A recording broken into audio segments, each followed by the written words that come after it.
Today is Monday, October 25th, 2021. Coming up on Roland Martin Unfiltered, streaming live on the Black Star Network.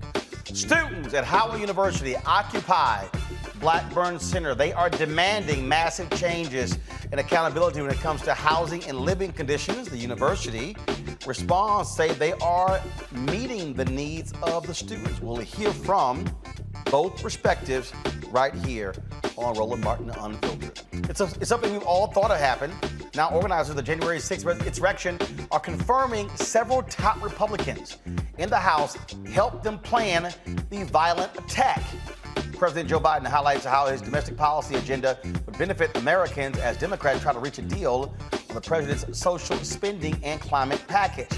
Jury selection for the trial of the three white men charged with chasing and murdering Ahmaud Arbery enters a second week. Former Georgia prosecutor will explain why it's taking so long to seat this jury. A group of black men in Louisiana got sick and tired of students fighting, so they said, we will step in, show up and show out. We'll talk to the founders of Dads on Duty about what they are doing in that school. Plus, in our Fit, Live, Win segment, Jim Jonez says you can't eat soul food and still be healthy. Really? It's time to bring the funk. Roland Martin Unfiltered. Streaming live on the Black Star Network. Let's go. He's got it. Whatever the miss, he's on it. Whatever it is, he's got the scoop, the fact, the find. And when it breaks, he's right on time and it's rolling. Best believe he's knowing. Putting it down from sports to news to politics. With entertainment just for kicks, he's rolling. It's on go, roll, y'all. It's Roland Martin, yeah. Rolling with Roland now. He's funk, he's fresh, he's real, the best. You know he's Roland Martin now.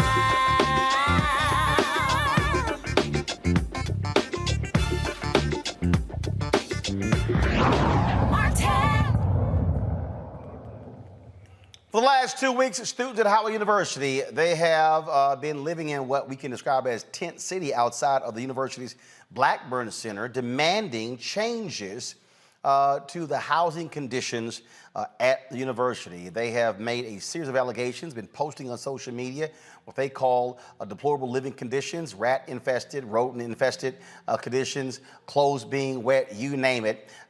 They've had a number of students who have been living outside of the Blackburn Center for the last 2 weeks, demanding attention from the university. They say their requests first of all, their requests are not being heeded, even though they say they're paying tuition. And last week was the university's homecoming. However, the festivities were overshadowed by these protests. Now, several organizations and notable figures are speaking out against the conditions, including rapper Gucci Mane, who was slated to perform at the Mecca's Yard Fest. Now, the artist pulled out of the concert and decided to stand in solidarity with the students on campus. Now, we went to Howard University today and met with Dr. Tashni. First of all, we met with several different people at Howard University. First and foremost, meeting with the university. I was talking with them last week, and we wanted to be able to come on campus. So Dr. Tashni DeBroy, who was the COO of Howard University, talked with me as we walked through one of the dormitories, an all-female dormitory on the campus of Howard University. This is what she had to say about the protest and about what's happening on campus. Dr. Tashi, so we've had for nearly 2 weeks now, numerous students laying out a litany of complaints. So let's deal with a baseline. First of all, how many dormitories are we talking about across the campus? We have over 2,700 rooms, and we have about 5,500 students that are in our residence hall. So what analysis have you done? Has been an inspection of every single dorm room on campus, and the issues that are being raised? Mold, flooding, rats, roaches. So what has been the analysis of the inspections? So every single residence hall has been inspected, not only by DCRA, but also by our folks on campus. What is DCRA? So that's the district's team that does inspections. Okay. Of our residence halls, etc. All right. So whenever we have an incident, they conduct a spot check on us, and we have to send a report, especially since this or students' concerns have been so well published and publicized, DCRA has been on our campus to do those inspections as well. In particular at the towers, because that's where the flooding occurred, and I can show you where that's the site of the incident occurred. Okay, so we are in, so this This is dormitory the that we're in. quad. This is the quad. This is our primary residence hall for young women on our And how many students are in here? about 1,000, because the quad has about 5 buildings that are part of it. Gotcha. And it's called the Harriet Tubman Quadrangle officially. And so, young lady you were just talking to, Yes. laid out a litany of complaints, saying that they've been complaining since August Yes. about the issue. You know, what is the process if a student has an issue with a shower or a room or a mold or anything like that? So when a student has a complaint, because all of our campus housing is outsourced, they actually send it through the campus housing provider's maintenance work order system. In this particular case, Corvius manages our residence halls like the Quad, Towers, Drew, etc. And a student would input a maintenance work order, and then there are stated times for which within which a work order is completed. Okay, so when she laid out, say they've been trying to do this stuff since August, and that was Yes. it being unresponsive, how are you able to track that? How are you able to verify that? So we can look in the system to see when the ticket was submitted. There are times when our students don't submit a ticket, but they'll tell an RA instead, and the response time may vary. But there is truth to times when we have seen that a maintenance work order has not been tended to in the stated times. And so it's us holding Corvus accountable to ensure that they do what they commit to doing when a student has a complaint. Okay, and so we're headed now to where? So I want to take you through the quad just so that you can see some of the spaces that we're speaking. Okay. Actually, you want to go up the stairs or you want to take care? Let's head upstairs. Well, it doesn't matter, so we can do this too. I didn't want you to have to wait.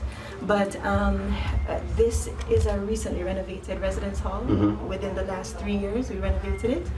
And over the pandemic, it sat for a little while without any students, so for about 18 months.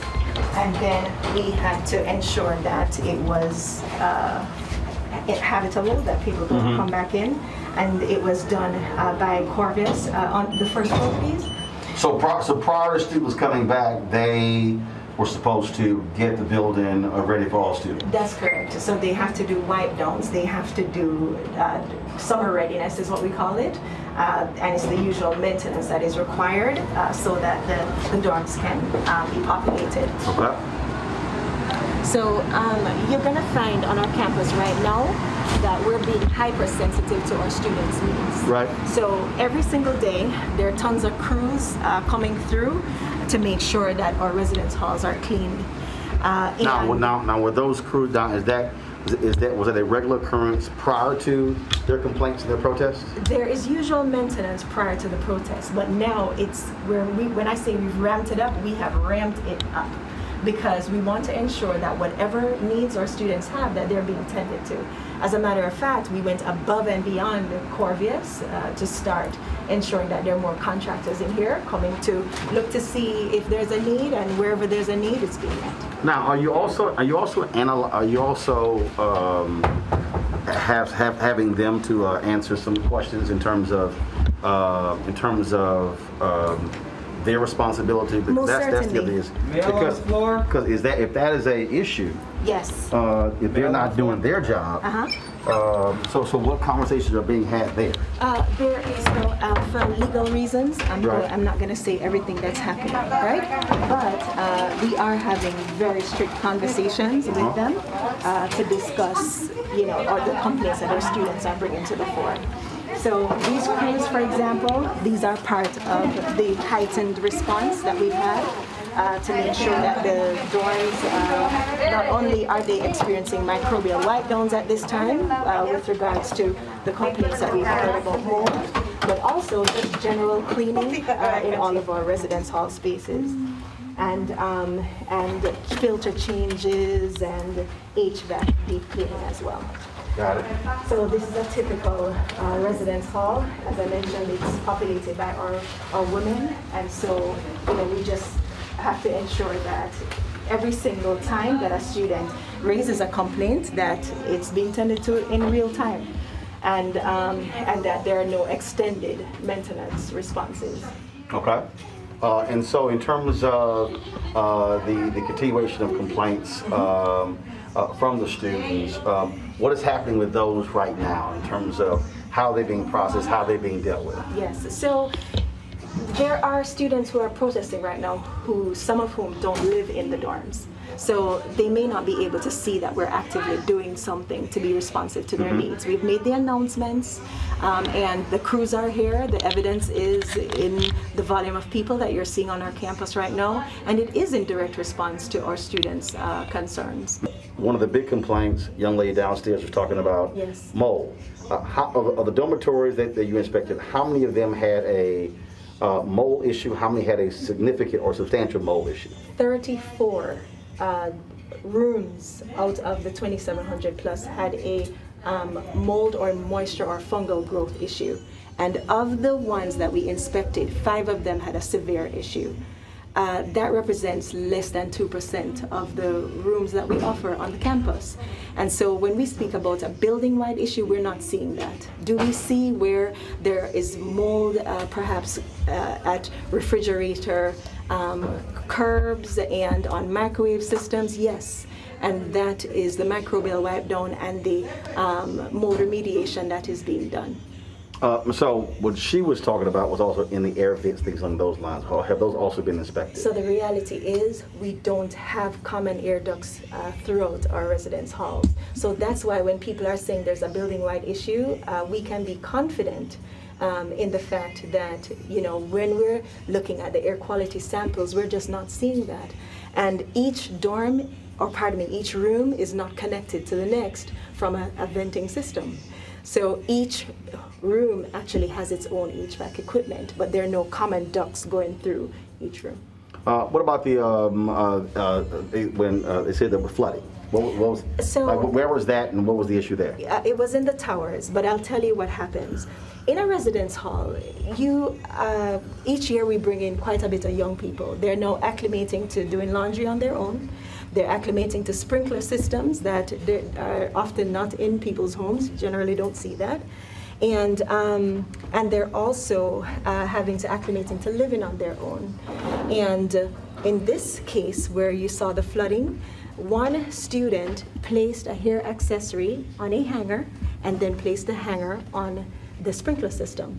Now, these are systems that have very sensitive mechanisms to activate a sprinkler. And that's what happened. The glass broke on the sprinkler and it activated it, and in no time, one part of the towers was flooded and it went down to multiple floors. So I can show you that as well. The common response is, that's called an emergency. That's an emergency response. You're going to have people coming out to, number one, turn off the sprinkler system, look to see if there's a fire, and do the due diligence to ensure that life safety systems are in place, everybody's safe and healthy. And then the next phase of it involves a dry out, and that was completed already. And now we'll do the putback or the restoration. And that is yet to be done because the students were all removed permanently from their rooms and relocated to another space within the residence. And how many students would that entail? That affected 19 students, not as severely for everybody, but anybody who wanted to be relocated was relocated. So for students that are being economically impacted, what resources are being provided to them? Again, we've heard numerous allegations. What is happening there? So there's a huge insurance claim at play. It's about a $600,000 insurance claim that Corvus is managing at this time. And as part of their system, if there are students that are severely impacted, they usually document what parts of their belongings can no longer be salvaged, and then they are financially compensated. And that's well documented. It wouldn't be the first time that we've had an issue of this kind, and a student has to be financially assisted to do replacement of his or her belongings. There are times when students will have wet clothing, right? And it's a fact with the insurance company to get a reimbursement for wet clothes. If you have wet clothes, the common response that the insurance company usually asks us to do is ensure that it can be washed and dried, and that there's not a problem there. If there are any incidents of mold, remediation can be done on one's clothing as well. But generally, if a student needs to be reimbursed, they can be and will be. And it has been done. So there are our students who are reimbursed are not necessarily going to come on camera and tweet about it, but we have the documentation and they actually sign for it. And that's done through Cordes as well. And tomorrow, I know that they're doing another set of disbursements as well. Okay, all right. So how are you from a communication standpoint? How are you now? What are you communicating to the parent? What are you communicating to the student body? Because again, one of the complaints is that university administrations went silent. Should have been more out front. So what is happening on that front? Because there's a lot of stuff being said on social media, other media reports. How are you dealing with that? Communicating to students and parents. Well, we have been communicating with our students, and one part of that communication not only is through our main communication system, our HUCOM, but also we've been on the ground. I've been here on a nightly basis along with other VPs doing what's called hypercare. We're trying to speak to students personally to find out if there are any needs that have gone unmet. Some students express their ire because they feel as if the residence hall provider has been unresponsive. And so that's why we're doing this hypercare, to ensure that they see us, they can talk to us, they can lodge complaints with us, and then we ensure that it gets fixed. What about the complaint, I guess, students that university police pulled a baton out on the students? That was one of the, I know that there's a news conference they're holding as well. Talk about their treatment by university personnel. So if the one that I saw in particular was that a police officer had choked a young lady.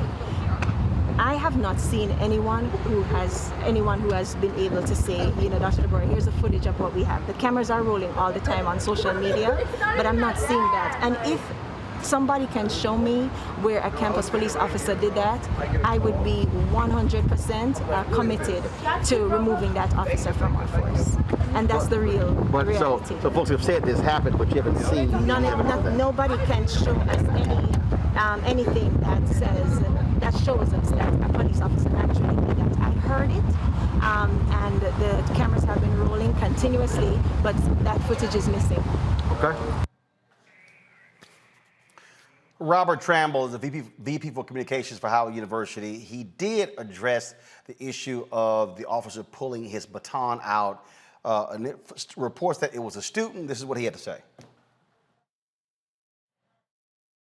All right, I appreciate it. Thanks a lot. To clarify, the baton incident was actually not with the Howard student. It was, Chief Lyles confirmed that.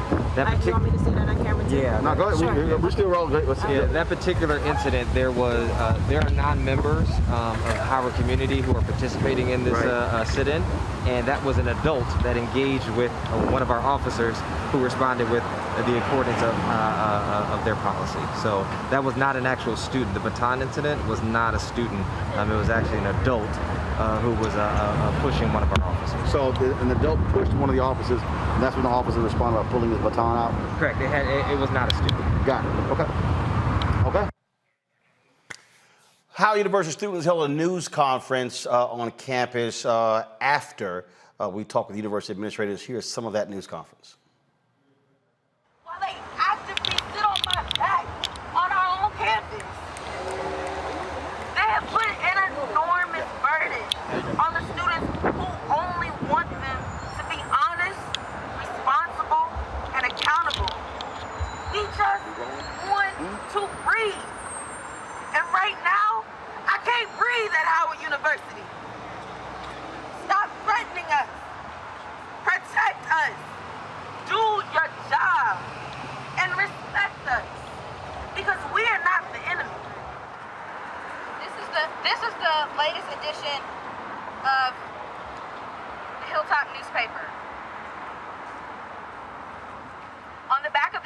paper, there's a section called Speak Out. I wasn't planning on reading off of this, but I feel that it's appropriate. There's a section that says, what is the best and worst thing about Howard? And some of the great things that students said, the connections, the friendships, the partnerships with faculty and alumni, those were all wonderful things to hear about. But when you start hearing about the negative things, the things that we wish the administration would listen to us about, it's all the same things.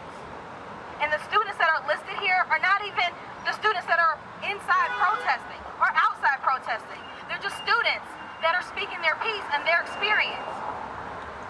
The worst part is the lack of communication between the students and administration. The worst part is the lack of communication between administration and the students. On the other hand, our grievances with the university as students continue to be ignored, and it has been frustrating to witness. Number 4, the worst thing is that students have to deal with respiratory issues due to the mold in the dorms that they are paying for. Number 5, the worst part about Howard is how administration handles student affairs and continuously disregards critique from the student body. Number 6, the worst is the inability for people in positions of power at Howard to hold themselves accountable for the mistakes they've made and continue to make. This is why we have to protest now. Worst is the resources, the facilities. We should have more, newer buildings and resources based on our contributions to the university alone. Why is there mold and barely running water in the chemistry building? Why does the Fine Arts building flood every winter? The worst thing about Howard this year is that the administration has no care for the sense of community and is completely and totally incompetent and negligent in their duties.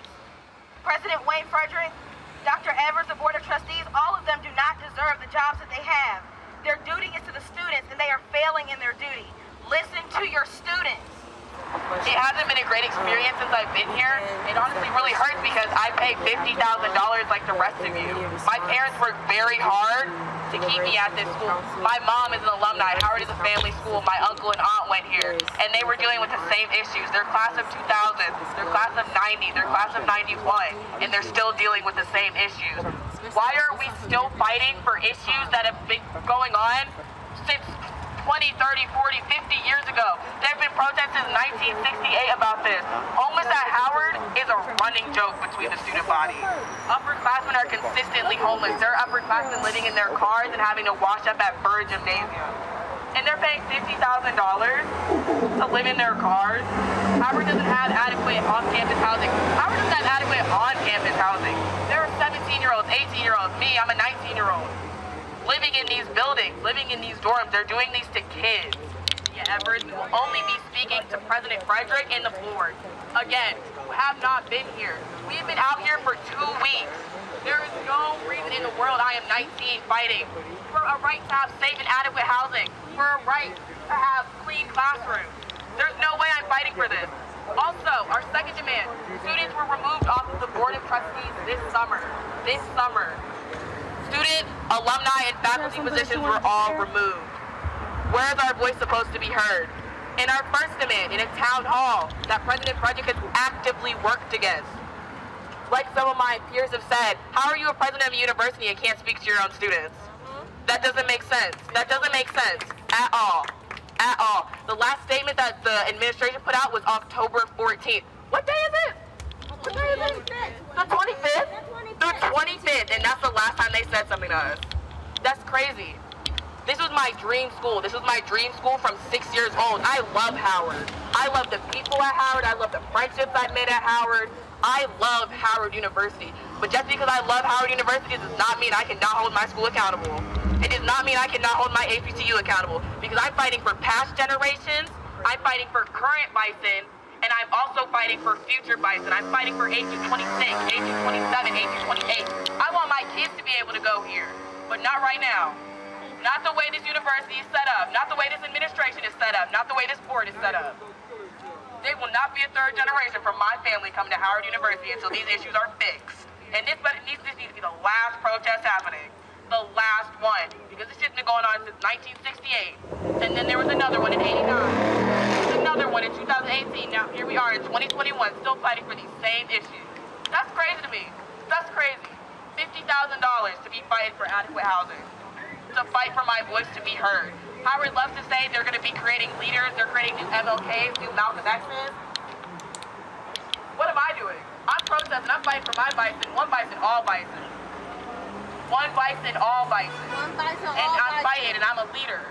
I'm a leader. And you're actively dismissing me? You're saying I'm lying, you're calling me a liar? That's crazy. That's crazy. We then visited with the students who are in Blackburn Center, and we actually went inside of the facility. Now, they had a rule that no media was allowed to shoot any video on the inside, but then they said, we're different.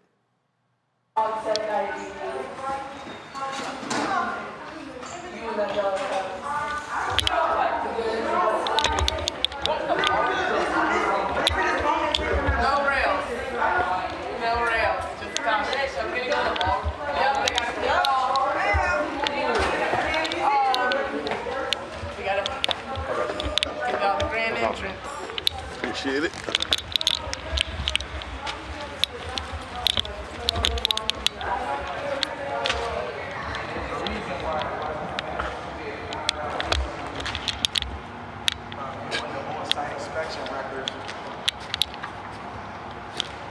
The electrical, basically the electricity of the building is not finished and it's been considered uninhabitable. So some of the things have not been approved. Several existing panels that new work ties into are missing safety panels and are unlocked. Emergency exit lighting do not properly illuminate stairs from second floor lobby to first floor lobby. Basically, it's going over the details of how it's inhabitable. So why did y'all decide, so how did this whole thing start? Why did y'all decide to take over? How did this whole thing start? It started with a town hall hosted by HUSA, which is our student association, that all of administration was invited to, and they did not show up. They gave excuses such as they were out of town, or they had scheduling conflicts or other meetings, which the whole point of the town hall was for us to be talking with administration about our issues with administration. So you had the town hall, they didn't show up, then what happened? I believe it was Anaya and Erica decided that they were fed up, and Anaya stepped outside to make some phone calls, and then she came back in and she announced that we were not going to be leaving the building. Okay, and that was when? October 12th. Gotcha. So since then, you've been, so how many students are inside, how many outside? The numbers really fluctuate through the day. Yeah, dozens and tens. Roughly a total of 150 students in all. And so you have folks who are, when you say not leaving the building, folks are living in here, studying in here, eating in here, all this sort of stuff like that? Mm-hmm. I've been here since day 2. I haven't left since. I've been here since the town hall. I have my own little air mattress. Mm-hmm. Okay, all right, let's take a look at what you got. So the building hasn't been in use because of construction? Multiple The problems. building actually has been used.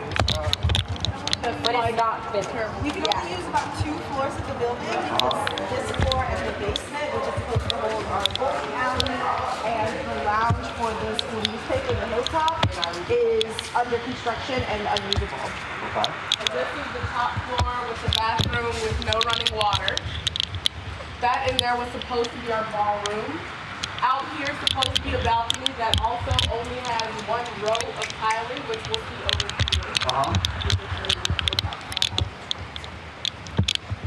And then when you step out there, you can also see what they're stepping on. Also, You gotta move up, you gotta move up. Table. So it's a little scary. You can see we have 1 row of tiling done. That's it. That's all that Maybe floor. 2 if you want to count those as 2. Yeah. All right.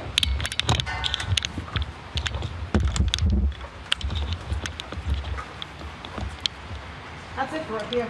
All right. There's literally nothing else. Where are we headed next? So the main floor. There's the second floor. Hold on 1 second. Andrew, come on, come on, go across. Go down. No, go down the steps, and then you, so just go down to the second floor. I'll wait till you get down there. Coming down from the top floor to the second, instead of railing, we have a caution tape, which is somewhat successful in a way. If you quote, as you can see over here, we also have railing that was put up, but it's still falling. This is our main floor. Again, if you want to mask up. This is our main floor, our hospitality area, our food area. As you can see, some people sleep here, unfortunately. So you're saying you started this here, this building was in use, even though most of this, half of it had not even, was still under construction? Building our second day and tried to say that it was our fault that the building was shut down, even though we were originally only occupying that first floor that you just saw. So we had nothing to do with them shutting down the cafeteria. This is another restroom on a mainly used floor with no working water and barely has a ceiling.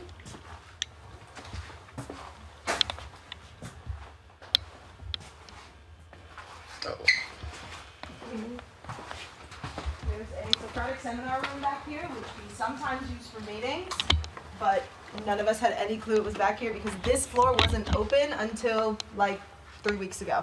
Yeah. The first time I saw this floor was the day before the protest happened. The first time. This is the auditorium over here. This is where most of the meetings are held with the Blackburn Takeover family. We discussed like logistics, strategy.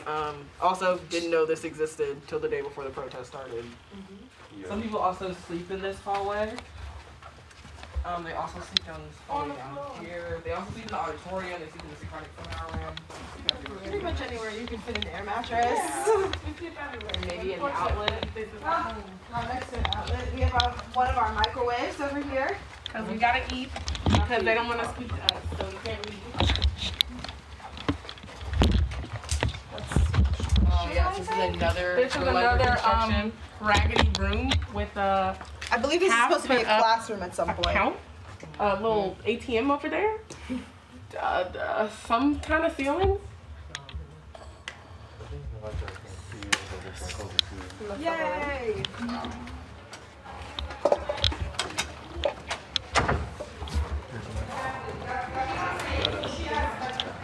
So what, so here's the question. What exactly do you want from the university? What do you want them to do?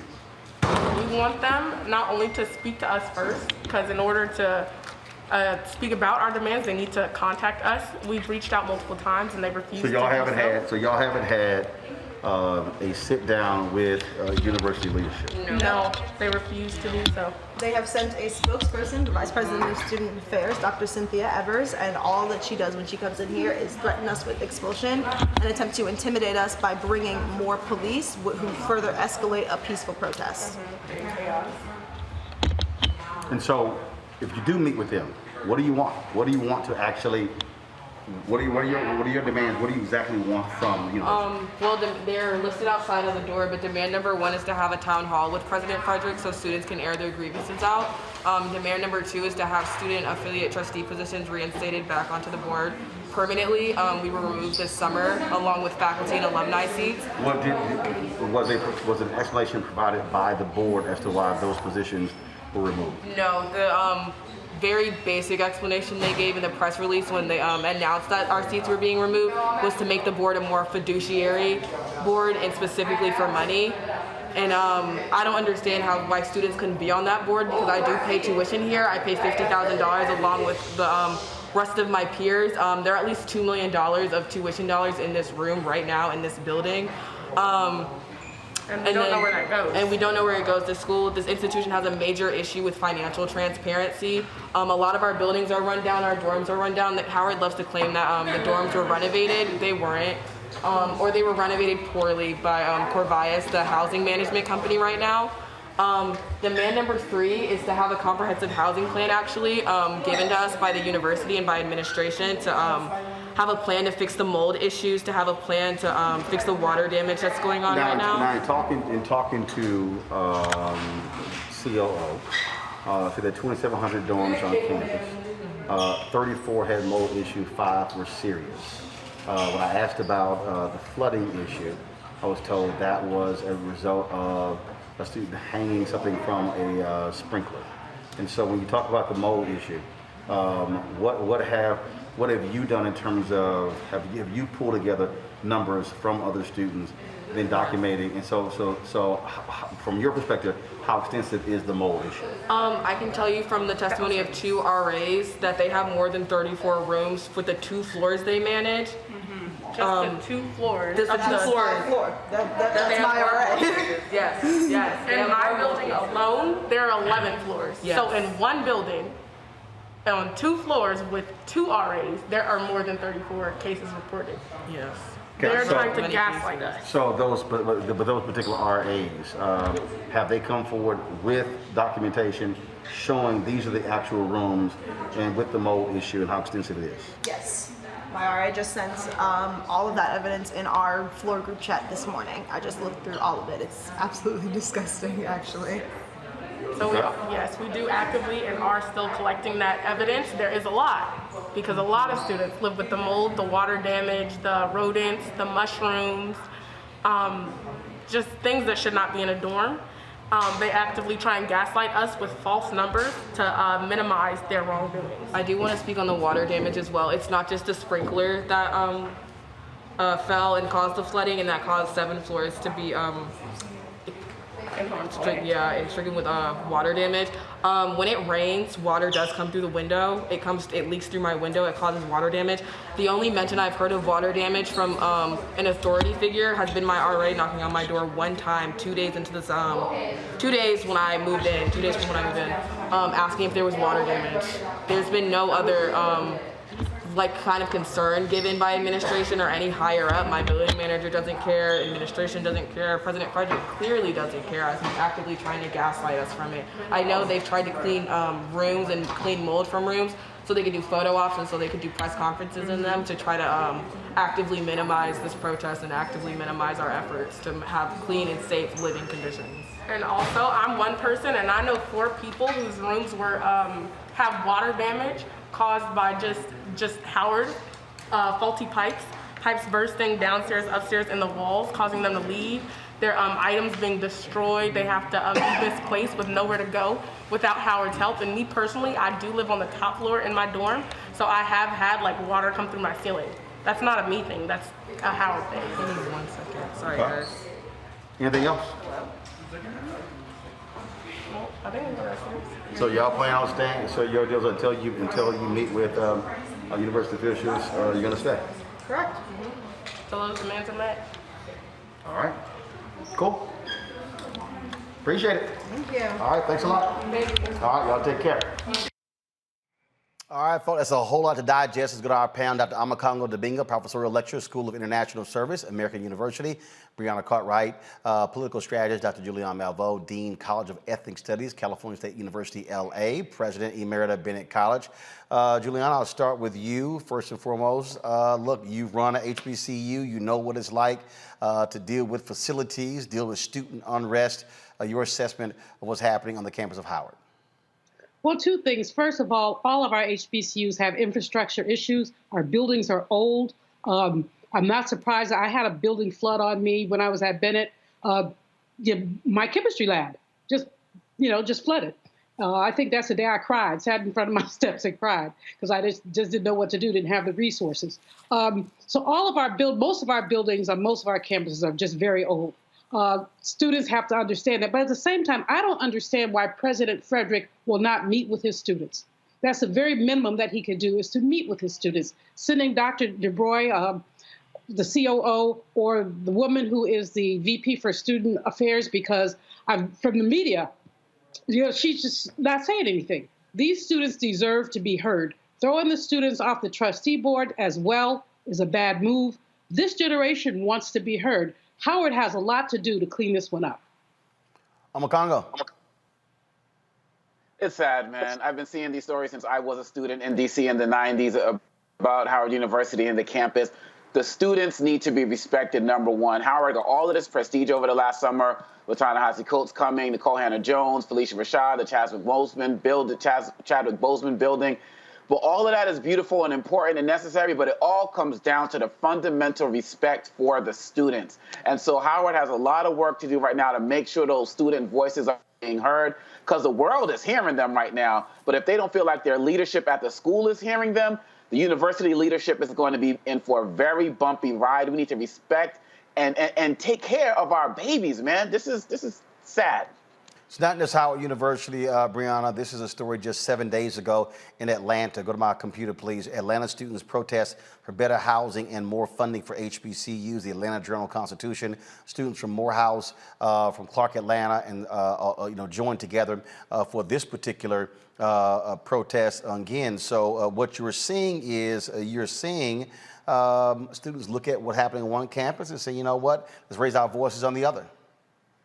Absolutely, Roland. As it's previously been stated, our HBCUs are subjected to disparate conditions, and they deserve better. And Howard is one of the better known ones, and so this is very sad. As you see also in Atlanta, this is just not isolated to one HBCU. It's not isolated to Howard. It's not even isolated region-wise. Turning to Virginia, I know we've previously talked about the governor's race there, and honestly, there hasn't ever been anything. They never lifted a finger for the state of Virginia Union Hampton, Virginia University of Lynchburg, and so I mean, there's no way that there can be a governor's race. No Democrat. Well, first of all, hold up. Just here's what you have. First of all, Hampton is private, and so you have Virginia State, Norfolk State, your public HBCUs, where they actually, when it comes to funding from the state, but it's different when you're talking about private. Howard is also in a different situation because of the special designation, the federal funds that they get, but Howard is also private, and so you have that distinction. That's why it's different on the state level than Howard, which is dealing with funds from Congress. Right. However, there was a request in the special session of the General Assembly to allocate $50 million to Virginia HBCUs under the American Rescue Plan Act, and there was a deliberate denial. And so of, Northam's $4.3 billion, not a penny went to HBCUs. So we see that over and over again in the states of there not being a priority of helping HBCUs. And also, I mean, honestly, Congressman Scott should answer about whether they've complied with the court's rulings in the Adams case. And because there has been shown that Virginia has discriminated against HBCUs. So we've seen this in, sorry. No, go ahead. Yeah, we've seen this in many different states, and I think that it needs to be focused on from also a political standpoint because, no Democrat is going to be able to win the state of Virginia without the support of Black people. Well, here's the deal. What's happening at Howard University, it's a combination of things, first and foremost. So first, what Howard University should be doing is being far more aggressive with their messaging, talking to those particular students, faculty, staff, parents as well. You heard Tashti DeBroy talked about how they're bringing in the various teams, that the people who are managing the housing is an outside entity. They should be examining them, making demands of them as well. They're bringing in additional crews. And so that's one of the things that they must do. I agree. They all should be sitting down with the students going over these various things. Also, when you come to an understanding of what the actual information is, okay? Because again, students are saying one thing, administration is saying another. And so you have this social media war that's going on. At the end of the day, you want to resolve the issues. And so it's going to continue. We're going to keep covering this story. Hopefully, the two sides will indeed sit down and have a conversation because the reality is this is not in the best interest of Howard University or the student body. You want a wholesome campus. You want students focused on learning and not focused on whether or not there are issues with their rooms, with water seeping in, or other sort of issues. And so I do hope that actually happens. And so, and I also think it would be very wise for President Wayne Frederick to actually hold a campus-wide town hall to actually discuss these things. But you also have student leaders there as well. And so one of the issues that that the student protesters are going to have to deal with is what is their relationship with the Student Government Association that's also dealing with this. And so, again, you have all of these different factions that are going on. At the end of the day, it's about solving the problem. I got to go to break. We come back. We're going to talk to some brothers in Louisiana talking about solving the problem. They got sick and tired of some kids fighting. So a 40 black men said, we're going to show the hell up and see if y'all want to act a fool while we walk in these halls. Reminds me of my own daddy. We'll talk about these brothers out of Louisiana. Next on Roland Martin Unfiltered, right here on the Black Star Network.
Betty is saving big holiday shopping at Amazon. So now, she's free to become Bear Hug Betty.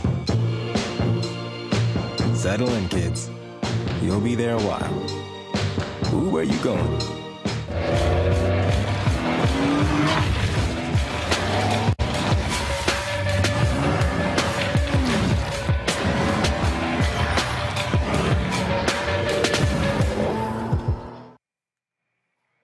They're called Dads on Duty, a group of 40 black men helping to create a safe learning environment for students at Southwood High School in Shreveport, Louisiana. Over 3 days, 23 students were arrested for fighting. Well, these brothers knew they had to step in, so they decided to come together, roam the hallways, and let's just say bring a little bass to the hallways. Joining me now, the founders of Dads on Duty. We have Michael Lafitte II, Zachary Johnson, Michael Morgan Sr., Tracy Harris, David Telsey III from Shreveport, Louisiana. Gentlemen, glad to have y'all here. You know what? As I was sitting in the break, I immediately thought about the Deacons of Defense.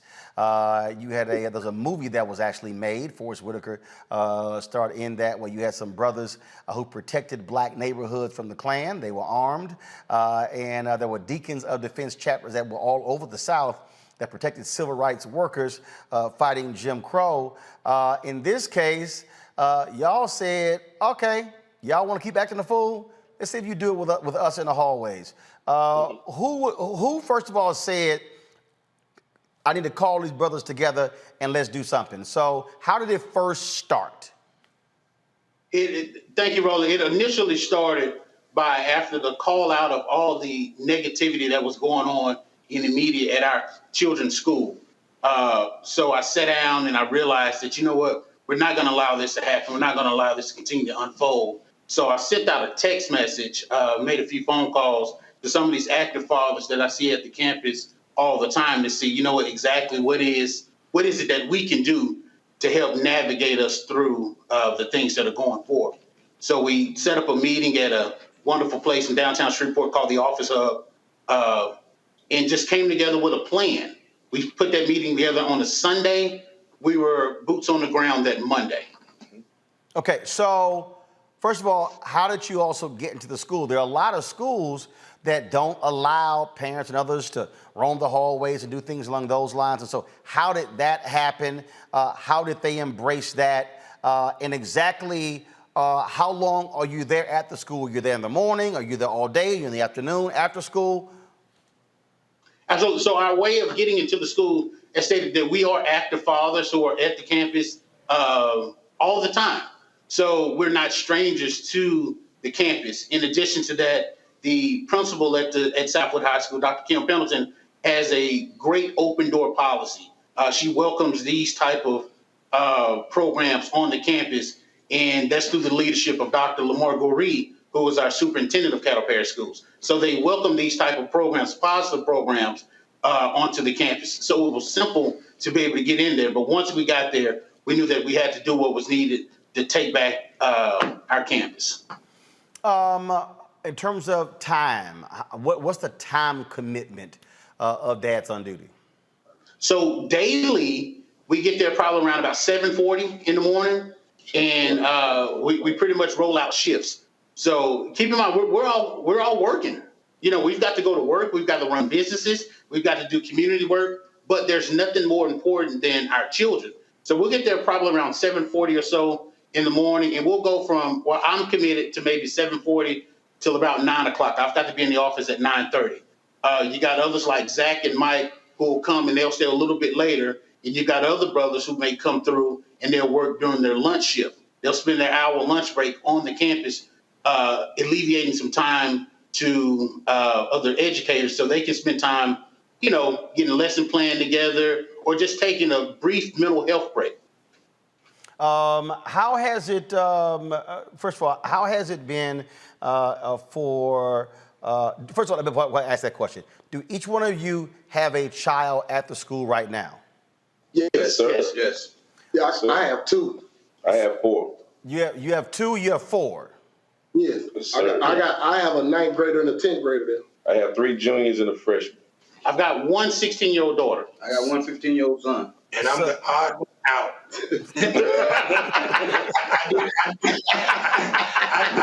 I do the grassroots advocacy, so I work with them. So what were your kids' reactions to all of a sudden seeing Daddy in the hallway?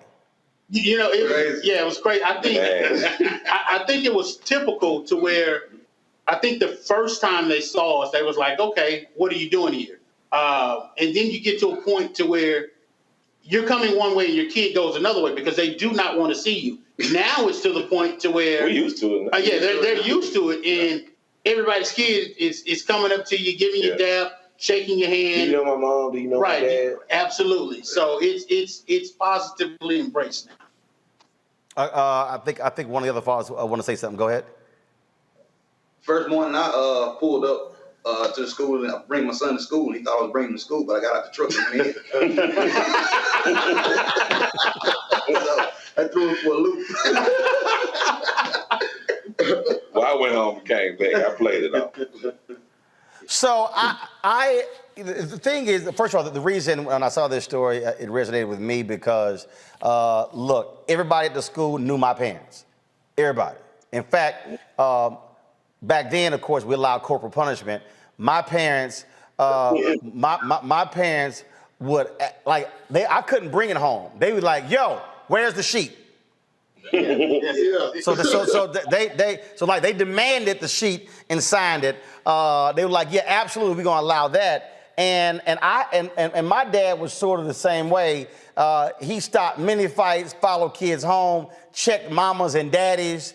I used to be in the car like, this Negro is crazy. Yeah, that's us. That's us. Yeah. It's definitely us. So I take it each one of you have your own story that prior to this, how other kids were like, man, your daddy, he out of his mind. He don't care. You know, the thing about it is we operate in individual silos, but we're trying to accomplish the same mission. So to find brothers who are in tune with the same exact mission because we serve the same cause and purpose, I mean, what can stop us? You know, to see a unified front of men, although you see this front of black men, we have some other brothers of other colors that are involved. But to just see men on the forefront, to take back our school, to take back our community, what more can you say? What can you say that's negative? Craig, I want to bring you up in here. What has been, first of all, when you talk about this fighting that was going on, all of a sudden they now see and feel your presence, and my understanding, all the fighting has ceased? at this stage of the ball game, yes. But that's a combination of what Dad's on duty is doing with the current security there, the relationship with the administration, with Dr. Pendleton, with the Sheriff's Department that patrols. So it's a combination of it. When you have a situation, and let me explain my role in this, because Mike, Zach, all of these guys, like they said, they're the fathers. This is 26 years for me doing grassroots advocacy. So I advocate for all children anyway. And so Mike and I work together with the NAACP. So we were talking about the situation. So now I come and assist, and I'm also their consultant, but it's just beautiful to see the fathers step up. So it's also encouraging for people who don't have children, alumni of the institution, grandfathers, uncles, get involved in the situation so that now you can help to rectify some of these negatives and turn them into positives. David, here's what's interesting. When I ran the Chicago Defender, politicians would come in, they would seek our endorsement. I would always ask them the same question. I said, how are you challenging parents? They would say, well, what do you mean? I said, when you go to these town hall meetings and you got a parent who's jamming you up, I said, is your response to the parents, well, do you belong to the PTA? What is your involvement? And they would go, no, I don't do that. I said, well, why not? Because for me, and again, look, my parents had 5 kids, okay? And they were always at the school. Now look, I got parents, neither one went to college, no one has a college degree. My parents never made combined more than $50,000, but they were very active in our education, and they made it clear that if something happened, we gonna deal with it on the spot there. Has this also led other parents to realize, you know what, I need to step my game up and get more involved?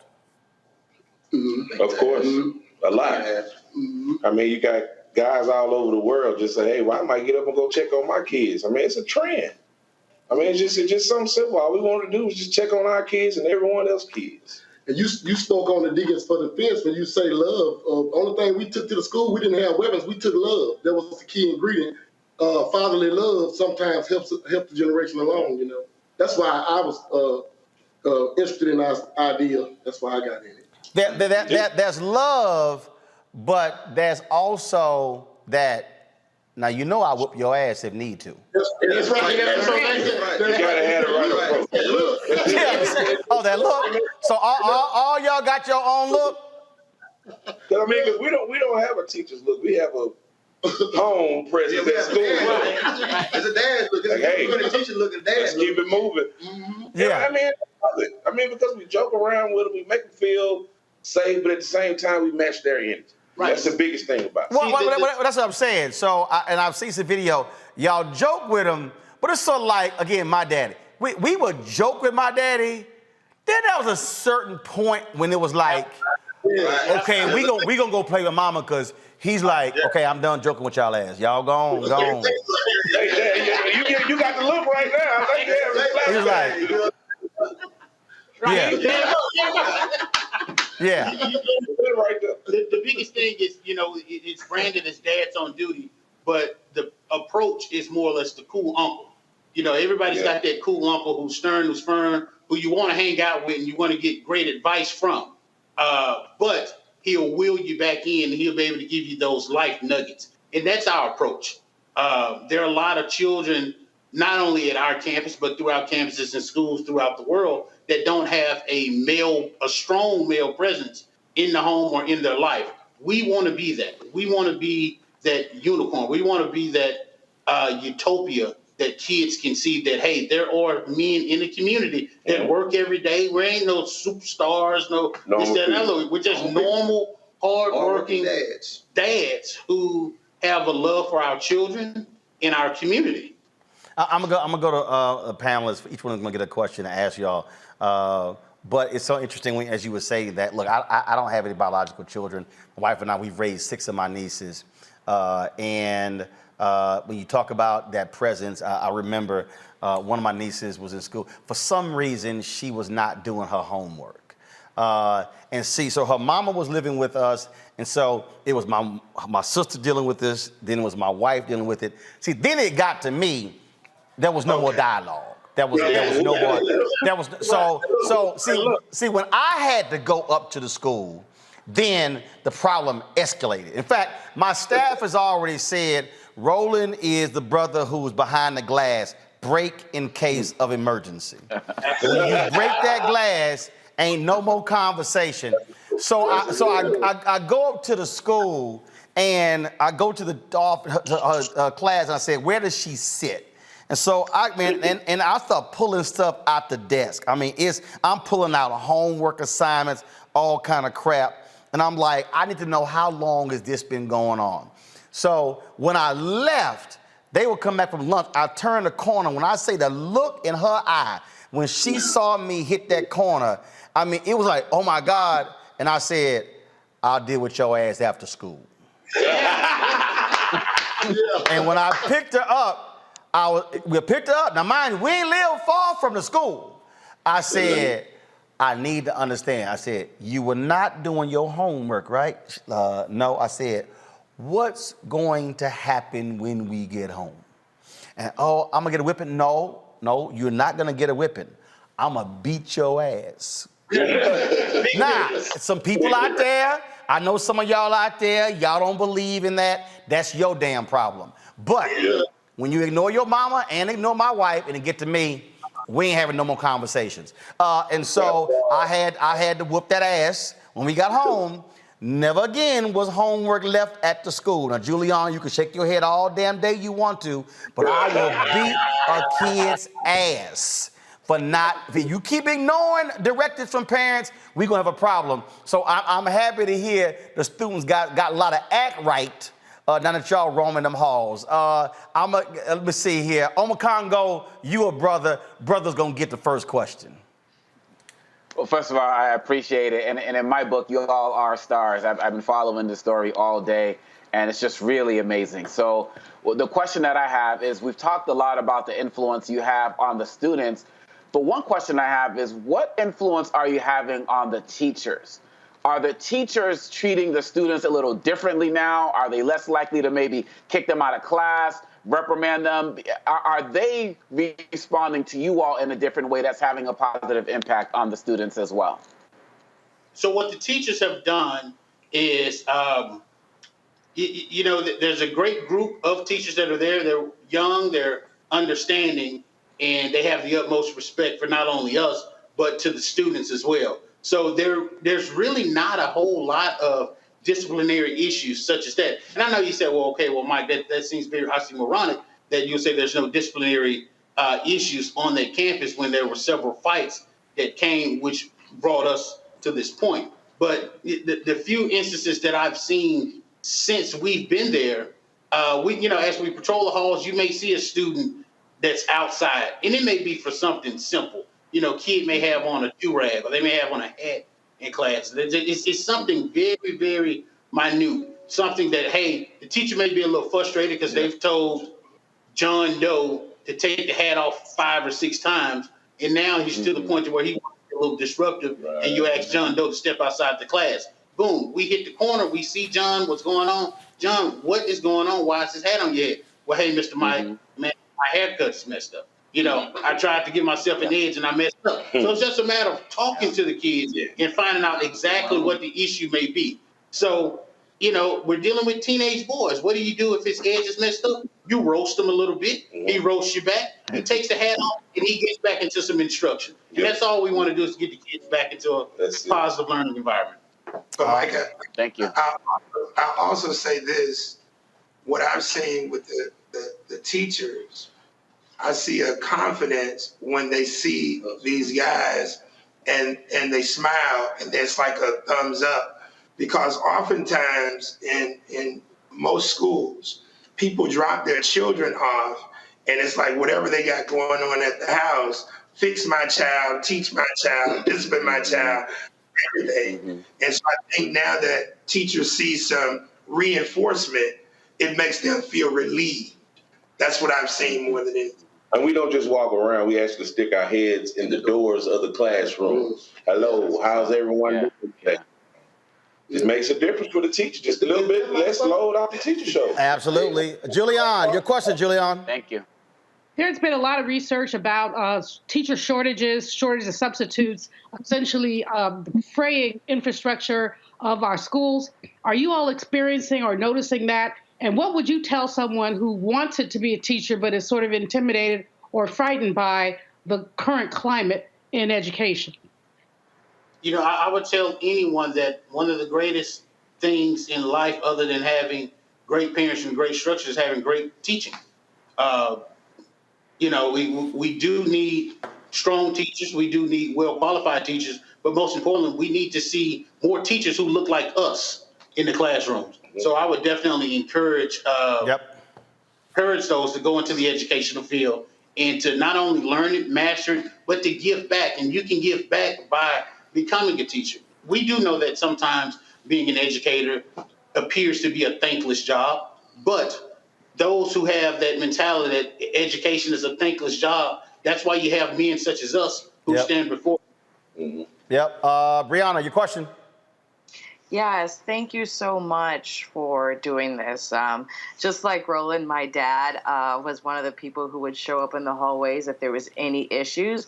I remember in high school that someone asked if he had a job because he was literally always there. So I really appreciate this. And, you know, it's really one of the best ways to create a positive learning environment for every student and having this be the solution. So kudos in the school for allowing you to create this community built on a parent-teacher relationship. My question is, what actions did you first have to take to establish dad on duties with the administration? Was it instant where you said, okay, there's a problem, and they called you and they say, well, be here? Or what was those beginning steps for the solution? That's a great question. So the first thing that we had to do, of course, is get permission from the principal as well as through the district. After doing so, we set our own protocol and parameters to make sure that everybody who goes up there has the best interests of our children. Right. And some of those protocols that we set in place were being background checked, criminal background checked, and fingerprinted. We don't want any of those type of things to come about. There are some folks that want to do great things within the community, but things may have happened to where we don't want to mess up the branding and we don't mess up the great work that we're doing. So those are some parameters that we personally set in place. All right, then. Lanny, come here. So that is the thing. Look, what y'all are doing, I think, is most important. And again, I'm glad to see the attention that you're getting. I wanted to make sure that we had y'all on the show. Come here. So, come here. So, just so y'all know, that niece who wouldn't turn her homework in, she worked on my show. She's still right now.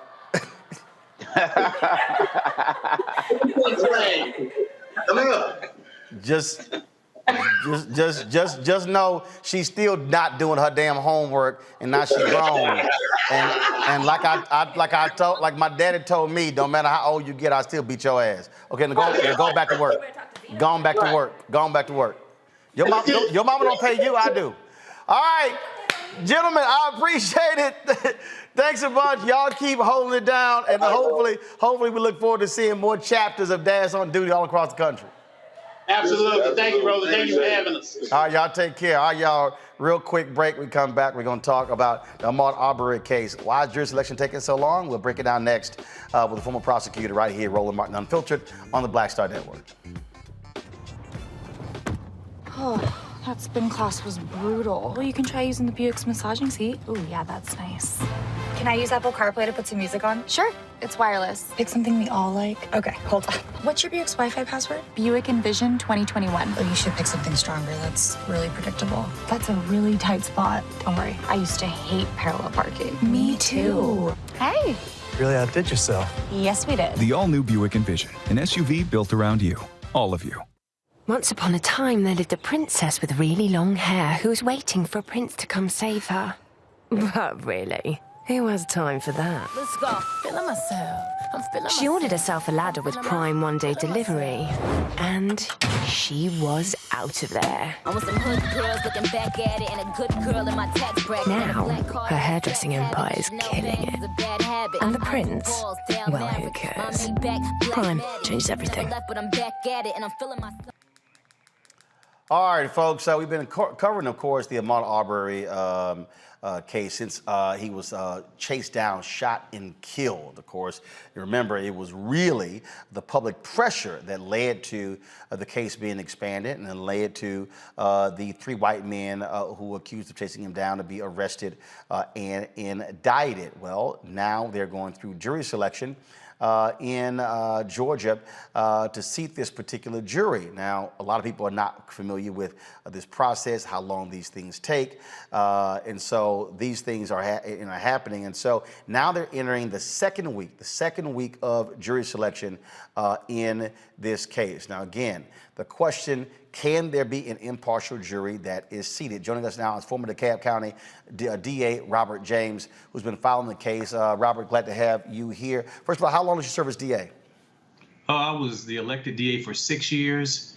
I was a prosecutor in all for about 18 years. So walk folks through this, because look, if you're the defense, you want to make sure that you get it right, that you have the right folks on the jury. But you're the prosecution, you want to take your time as well and not rush the process. Well, you know, it's important to get a fair and impartial jury. I don't care how good of a lawyer you are. I mean, we can, bring the fame and esteemed and legendary Johnny Cochran back if that were possible. And it wouldn't matter if you don't have a jury that's going to listen to the evidence and judge it impartially. And one of the biggest problems in this case is that everybody's heard about it.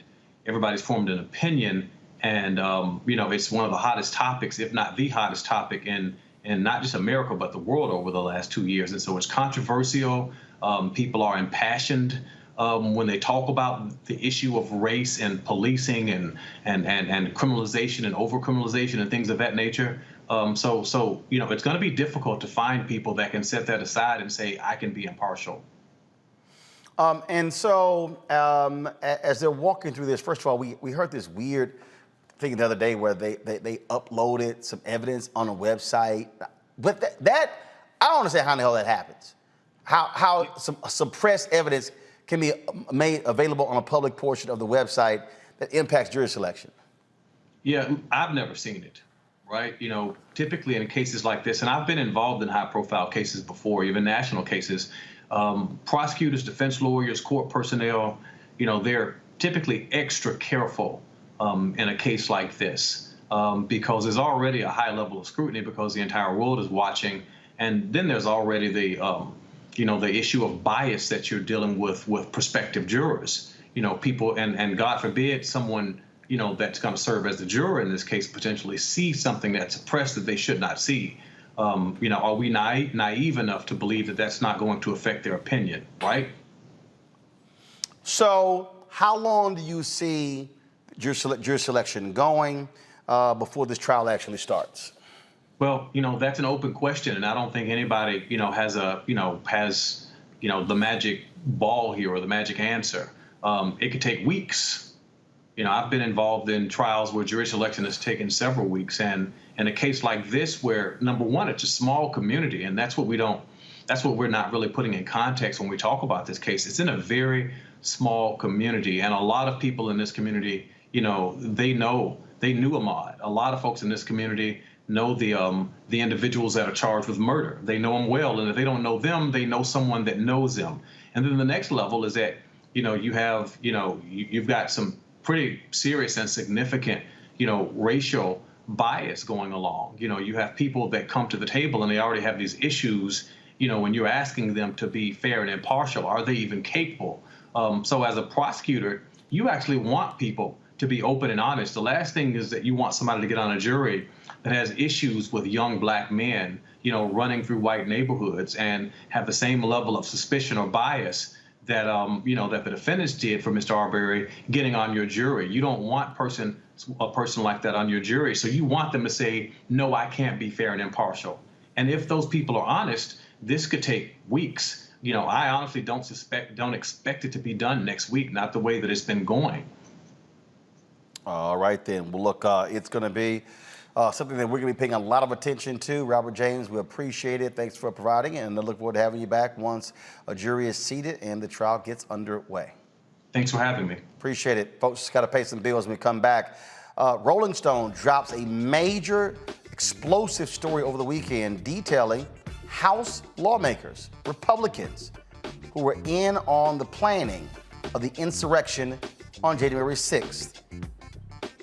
Move on now, Condoleezza Rice. We'll discuss next. Roland Martin Unfiltered on the Black Star Network.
Maureen is saving big holiday shopping at Amazon, so now she's free to become Maureen the Merrier. Food is her love language, and she really loves her grandson. Like, really loves. Well, I think it's really politically expedient for Mitch McConnell to say let's move on, especially when the former twice impeached disgraced president enjoys attacking Mitch McConnell. But the problem is that past will become prologue if we don't find out exactly what happened January 6th. And we will. So it's not time right now. We will find out. We must find out before moving on. We will find out. But I'm going to tell you, I live in California, not Washington, D.C. Mm-hmm. And the American people do have other concerns that we ought to be thinking about and talking about. Respectfully, and Madam Secretary, I think let me finish, Sunny, because. Well, I think it's really politically. So that was Condoleezza Rice last week on The View saying, you know what, it's time for us to move on. Rolling Stone dropped this on the weekend. Several January 6 organizers say they met with several House Republican lawmakers leading up to the events of the deadly insurrection. An exclusive report with Rolling Stone, the organizers identified the members of Congress who allegedly took part in these conversations or were represented by senior staffers. Congresswoman Marjorie Taylor Greene of Georgia, Paul Gosar of Arizona, Lauren Boebert of Colorado, Madison Cawthorn of North Carolina, Andy Biggs of Arizona, Louis Gohmert of Texas. The sources claim that Representative Gosar promised pardons for the organizers on several occasions. Democratic lawmakers chimed in on the report and are calling for the expulsion of any congressional member involved in the events. This is what Congresswoman Alexandria Ocasio-Cortez tweeted. Any member of Congress who helped plot a terrorist attack on our nation's capital must be expelled. This was a terror attack. 138 injured, almost 10 dead. Those responsible remain a danger to our democracy, our country, and human life in the vicinity of our capital and beyond. You know what, Omakongo? The Republicans fought real hard not to have this committee established. Kevin McCarthy wanted to appoint his own folks. He wanted to put someone like Jim Jordan on here. They've been vigorous in their defense against the likes of Donald Trump and the thugs associated with him. Folks like Matt Gaetz as well. In fact, when they had the House discussion regarding enforcing a subpoena against Steve Bannon, it was quite interesting to listen to the vigorous back and forth. And then also Republicans, remember Kevin McCarthy was real angry. Democrats, how dare you seek our phone records? Then, of course, Jordan, not really wanting to say how many times he talked to Donald Trump on January 6th. Listen. News, if you talked to the former president on January 6th, and you didn't give a clear answer. You said, and I quote, "I've talked to the president so many, I can't remember all the days I've talked to him, but I've certainly talked to the president," end quote. The next day, on July 28th, you confirmed to Spectrum News that you spoke with the former president on January 6th. When asked by a Spectrum News reporter, Taylor Popolars, whether you spoke to the president before, during, or after the Capitol was attacked, you said, and I quote, "I spoke with him that day, after, I think after. I don't know if I spoke with him in the morning or not. I just don't know. I have to get back to you. I don't know when those conversations happened," end quote. So my question is, you've had 84 days since that interview to go back and check the records. So when did you speak with the former president on January 6th? Did you talk to the former president before, during, or after the attack on the Capitol? Of course I've talked to the president. All three? Of course I've talked to the president. I've been clear about that. I talk to him all the time. This is not about me, Mr. Chairman. I know you want to make it about me. You want to make it about individuals, other individuals. But this is about the lack of a proper security presence that day. That's what this committee, if this committee is going to do something that's worthwhile, that's what they should be investigating. Of course I talked to the president. I talked to him that day. I've been clear about that. I don't recall the number of times. But it's not about me. I know you want to make it about that, but this is about the, why wasn't, how about this? Why wasn't the National Guard here that day, Mr. Chairman? Boy, they trying all their best to deflect, Amakongo. Oh my goodness. Man, let me calm myself. Look, these guys think they are so big and bad. And I'm just thinking, if the Rolling Stones was able to get this information, imagine what Congressman Benny Thompson and the January 6th committee have in terms of the treasure trove of information that they have and they are still getting about the corruption of these guys. Ocasio-Cortez is exactly correct. These guys need to be expelled, prosecuted, whatever needs to happen to them. They are traitors to this country. The biggest concern I have right now, and don't forget, Kevin McCarthy also threatened to go after the telecommunications companies if they get into power in the midterms for giving up these records. The main concern I have right now, really is Roland Martin, is Merrick Garland and how slow the Justice Department seems to be moving. Now, I know they can't have press conferences and give the public updates every single minute, but sometimes I just feel like Merrick Garland is acting more like a judge than a prosecutor. To be, 9-10 months after the insurrection or whatever time we are right now, and there hasn't been major heads to roll metaphorically, it's really problematic. And people like Steve Bannon and these others, they really believe that they can just run out the clock. And while the Justice Department needs to be going after these guys who are in there walking around with the Confederate flags and all of that, they need to go after these ringleaders, and they need to go after them hard, and they need to go after them right now, because there's no other word to describe these guys than traitors. That is what they did, and right now they're sitting walking around like everything is all cool, and they need to have the hammer dropped on them. Brianna, to that particular point there, I mean, he's right. You trying to convince me it takes 10 months for a real arrest? They're still sitting here asking the public, hey, do you know who's in this photo right here? And it's sort of like it's timid in terms of really holding these folks accountable. Let's be real clear. The actions of the committee are completely different than a criminal investigation. The committee does not have to wait or take the precedent over the criminal investigation. Yeah, I mean, just as you said, from just going from Condi, right? They know it's a lie. They know the attack was abhorrent, but they won't say anything because donations are flying in. They're getting booked on Fox News, and they're staying in Donald Trump's good graces. It's disgusting, but you know, it's obvious that they won't drop the big lie or denounce the attack on the U.S. Capitol.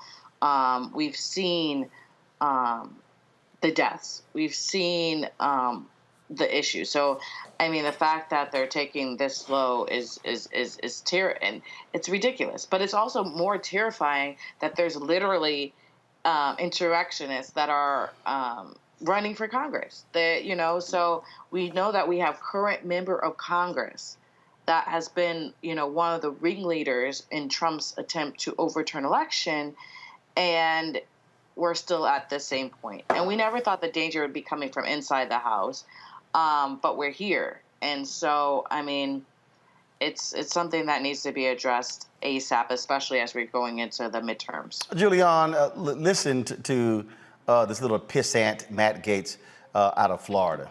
To people who had not requested them, that Donald Trump would be sitting behind the Resolute desk. Okay, but you don't think that there is, legally speaking, I know you're a lawyer because you went to the great law school, William & Mary.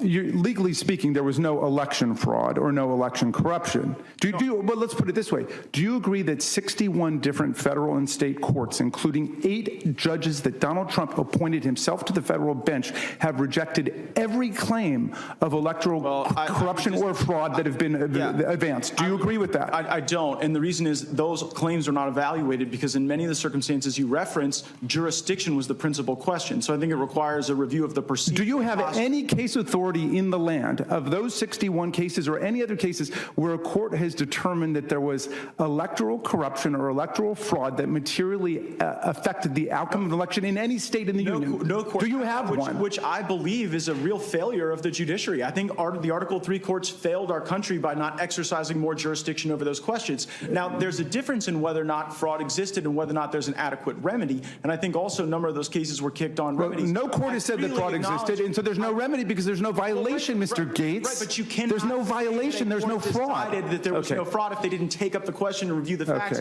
on jurisdiction or remedy. You know what? That might work on Steve Bannon's podcast, but that's not going to work in the Rules Committee of the United States House of Representatives. I'm sorry, Mr. Gaetz, forgive me. Woo. Woo. Julian? Well, first of all, we've got to give high props to Jamie Raskin, Congressman Jamie Raskin. He's been doing a great job. And frankly, in the midst of personal tragedy, he's been doing a great job. Secondly, I don't know what's wrong with Condoleezza. Truly, I do not. She was a mentee of Colin Powell, the recently deceased Colin Powell, who have been calling this thing out. He said he could no longer be considered a Republican. But she's sitting there talking about, well, we need to move on. No, we do not need to move on. That, you called a man a pissant, that was a compliment, Roland. I mean, pissants would be insulted to be in the room with him. That man is an idiot, and that's kind, too. What we have here is a Congress who conspired with insurrectionists. Some of them probably opened the door for them. But I'm not surprised. The Rolling Stone piece is excellent reporting. We learned a lot more than we knew, but many of us suspected that somehow those folks were able to bypass security. Mr. Gaetz wants to know how come there was not more security. The question he has to ask is, how did you get past security? You got past security with sticks, and you beat security. That's how you got past security. And so hopefully, at some level, we're going to have the opportunity, and good for what they're doing, but to have the opportunity to have this all laid out. But as it's all laid out, what's next? Because these folks, they have been emboldened, and there have been no consequences. And there have been no consequences to the members of Congress who conspired. And there have to be consequences. Roland, you're absolutely right about Merrick Garland. He is moving like a judge. He's trying to be deliberate. But there is no deliberation when you see that stuff that we just showed on screen. There is no deliberation when you have people who essentially killed, someone, 2 suicides, injuries. This is absurd, but it's absurd with congressional concurrence. And that's the part that is so disgusting. I mean, I'm going to play a little bit more of what Condoleezza Rice had to say, because the problem is this here. When someone like her goes on The View, they are in essence putting their credibility up as collateral to be able to say, I'm speaking as a calm, sensible person. So just Listen to this nonsense. First of all, let me be very clear. I said at the time, January 6th was wrong. I called it an assault on law and order and an assault on our democratic processes. So full stop, it was wrong. Law enforcement will determine what happened there, and those who violated the law ought to be punished. I also, on January 6th, for the first time since I was the National Security Advisor on September 11th, I cried that day, right? Because I thought, I study countries that do this. Yes. I didn't think it would happen in my own country, so it was a terrible moment.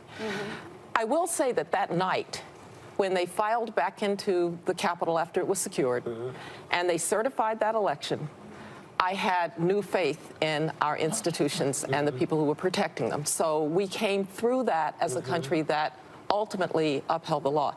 Now, I think what Senator McConnell may be referencing is, yes, it's time to move on in a lot of ways. Yeah. I'm one who believes that the American people are now concerned about their what we call kitchen table issues, the price of gasoline, inflation, what's happening to their kids in school. I think we're going to talk a little bit more about that. I will say that as somebody who was a national security expert, maybe didn't see in quite the same way the rise of China in ways that we're seeing it now. And so we do have a lot of issues. And I hope that what we will do is move on to the next generation of leadership. Because even people like me, I was in Washington a total of 10 years, 2 years with George H.W. Bush, 8 years with George W. Bush. I shouldn't go back. We ought to move on to the next generation, move ahead and deal with the American people's issues. So you wouldn't go back if they asked you? I have no desire to go back to Washington, D.C. Absolutely zero. Well, I think it's really politically expedient for Mitch McConnell to say let's move on, especially when the former twice impeached disgraced president enjoys attacking Mitch McConnell. But the problem is that past will become prologue if we don't find out exactly what happened January 6th. And we will. So it's not time right now. We will find out. We must find out before moving on. We will find out. But I'm going to tell you, I live in California, not Washington, D.C. And the American people do have other concerns that we ought to be thinking about and talking about. Respectfully, and Madam so, Secretary, I think... Well, let me finish now, Sonny, because as I said, I thought this would happen in countries I studied, not countries that I lived in. Our institutions have to be upheld. What happened on January 6th was wrong. I don't know how much more strongly I can say what happened on January 6th was wrong.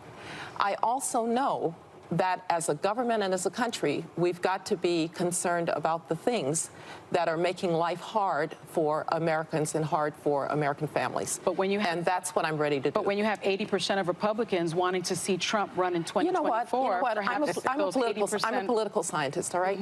And unless I could see the questions that were actually in that poll, unless I could see the assumptions that were actually in that poll, I'm not going to take for granted that that poll is correct. So Quinnipiac, you don't believe in no, I polls. said I'm a political scientist. I understand polls, and unless I really knew what was in that poll, I just want to repeat, as to what I want to see in my party, I want to see the next generation of leadership step up. I want those of us who have been there, done that, to step back, and I want to move on to a better America. Oh, so how about this, Miss I'm a political scientist? The people who participated in the insurrection are still in power. How about this, Miss Political Scientist? Republicans could gerrymander themselves into the majority, and they literally could name Donald Trump Speaker of the House. For all of you who are watching at home, some of you may be saying, Roland, that's impossible. Donald Trump is not a member of the House of Representatives. Then you might want to read the Constitution. The Constitution of the United States does not require the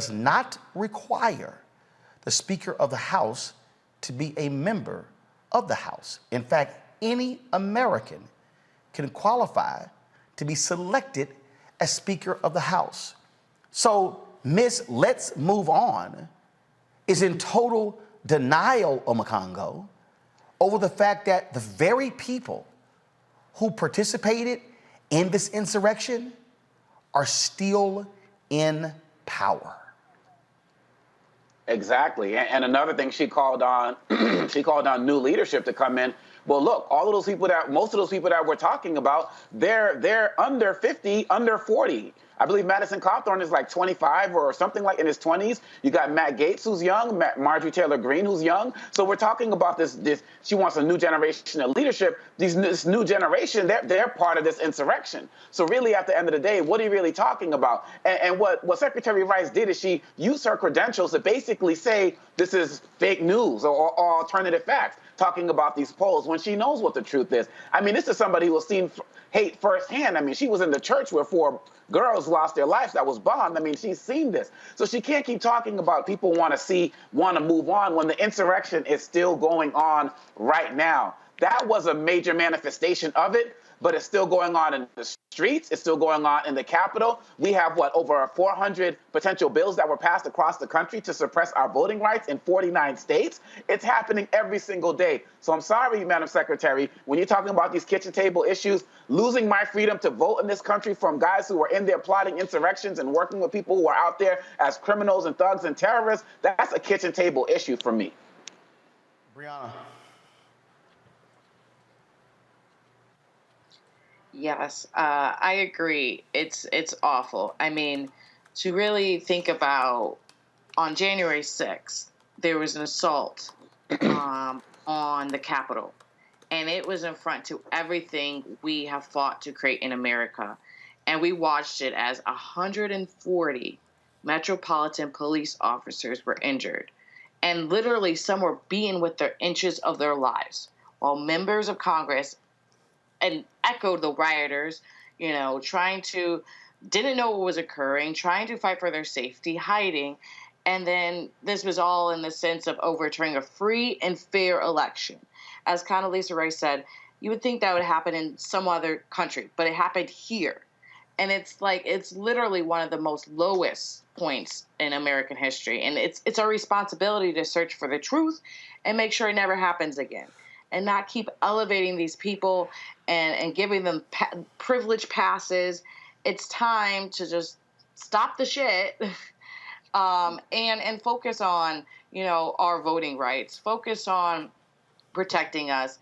We can do both. We can walk and chew gum. So for her to say, we just need to focus on table issues, it's just not fair, because we can't really focus on those issues while we know that there's people who are in the House who are literally, trying to, take an election through force and intimidation and fear, and they don't want to really care about the issues at all because they don't care about us. Bottom line here, Julianne, for Condoleezza Rice to say, "Oh no, let's just move on." That's people like her, they are part of the problem. They do not want accountability for the actions of these thugs. Condoleezza is being extremely disingenuous, and she knows she is. For her to, how many times she said, "I'm a political scientist." So, I'm an economist. Right. Most social scientists understand polling. She's absolutely right that depending on what the question is, the answers can be skewed. But we know that this is not the case, because consistently Republicans have talked about what they want to do and what they want. They want that orange orangutan back in the Oval Office. Here's the deal. The same obstructionist tactics that propelled January 6th are the obstructionist tactics that refuse to let us have our voting rights, the same obstructionist tactics that refuse to deal with Build Back Better, even though the majority of American people say they want the Build Back Better plan. The same obstructionist tactics that essentially allowed that little pissant, as you called him, to talk over Jamie Raskin because he doesn't have anything to say but talk over. So with all due respect to the former Secretary of State, stick to running Stanford, sister. Stick to trying to run Stanford, because you don't have anything to say about this if all you have to say is move on. All right, folks, got to go to the break. We come back, our Black and Missing, also some other news, and of course we'll talk with Jim Jonez, who says, y'all soul food ain't bad. Really? How does that mesh with working out and your health? All of that, Roland Martin Unfiltered on the Black Star Network. Oh, that spin class was brutal. Well, you can try using the Buick's massaging seat. Ooh, yeah, that's nice. Can I use Apple CarPlay to put some music on? Sure. It's wireless. Pick something we all like. Okay, hold on. What's your Buick's Wi-Fi password? Buick Envision 2021. Oh, you should pick something stronger. That's really predictable. That's a really tight spot. Don't worry. I used to hate parallel parking. Me too. Hey. Really outdid yourself. Yes, we did. The all-new Buick Envision, an SUV built around you, all of you. Once upon a time, there lived a princess with really long hair who was waiting for a prince to come save her. But really, who has time for that? Let's go. Feeling myself. I'm feeling She ordered herself a ladder with Prime one-day delivery, and she was out of there. I want some hood girls looking back at it and a good girl in my tax bracket. Now, her hairdressing empire is killing it. And the prince, well, who cares? Prime changes everything. But I'm back at it and I'm feeling myself.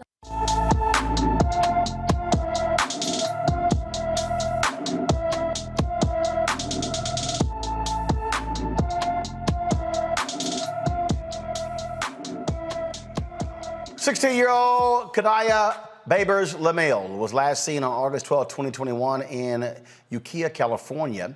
She is 5 feet 5 inches tall, weighs 170 pounds, with black hair and brown eyes. If you have any information regarding her whereabouts, contact the Mendocino County Sheriff's Office at 707-463-4086, 707-463-4086.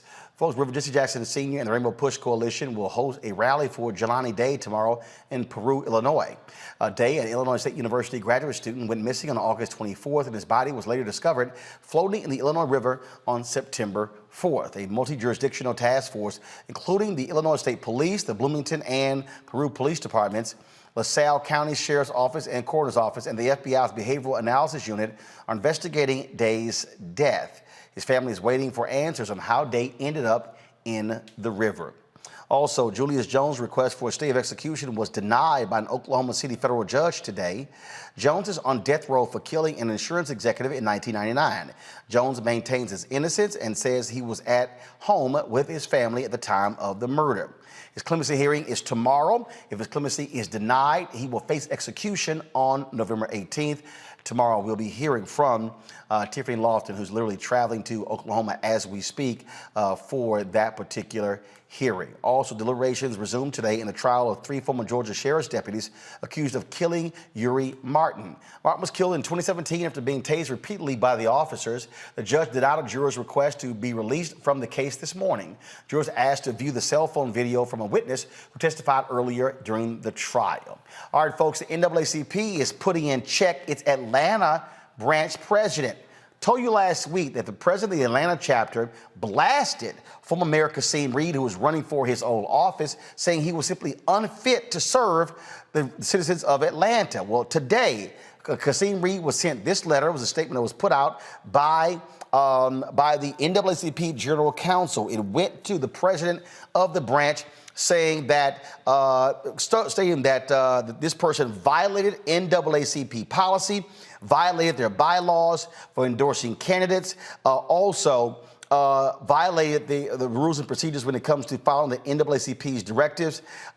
This is what they wrote: by issuing a public partisan statement opposing Mr. Reed's candidacy and by essentially endorsing other candidates, you clearly violated Article 2, Section 2 of the bylaws. Your conduct is not in accord with the NAACP's principles, aims, and purposes. They're calling on him to immediately cease and desist from making remarks repudiating Atlanta mayoral candidate Kasim Reed. We further demand that you immediately cease and desist from endorsing political candidates and or political parties. Finally, we demand that you immediately retract your statements repudiating Mr. Reed. If you fail to comply, you may be subjected to suspension, expulsion, or other disciplinary action.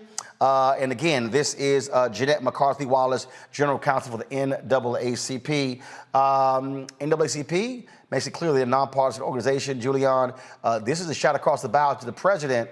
First of all, we don't have Julian right now. I'm going to Congo. It's certainly a shot across the bow to that president by saying your actions by endorsing a candidate can put into question the 501c3 status of the chapter.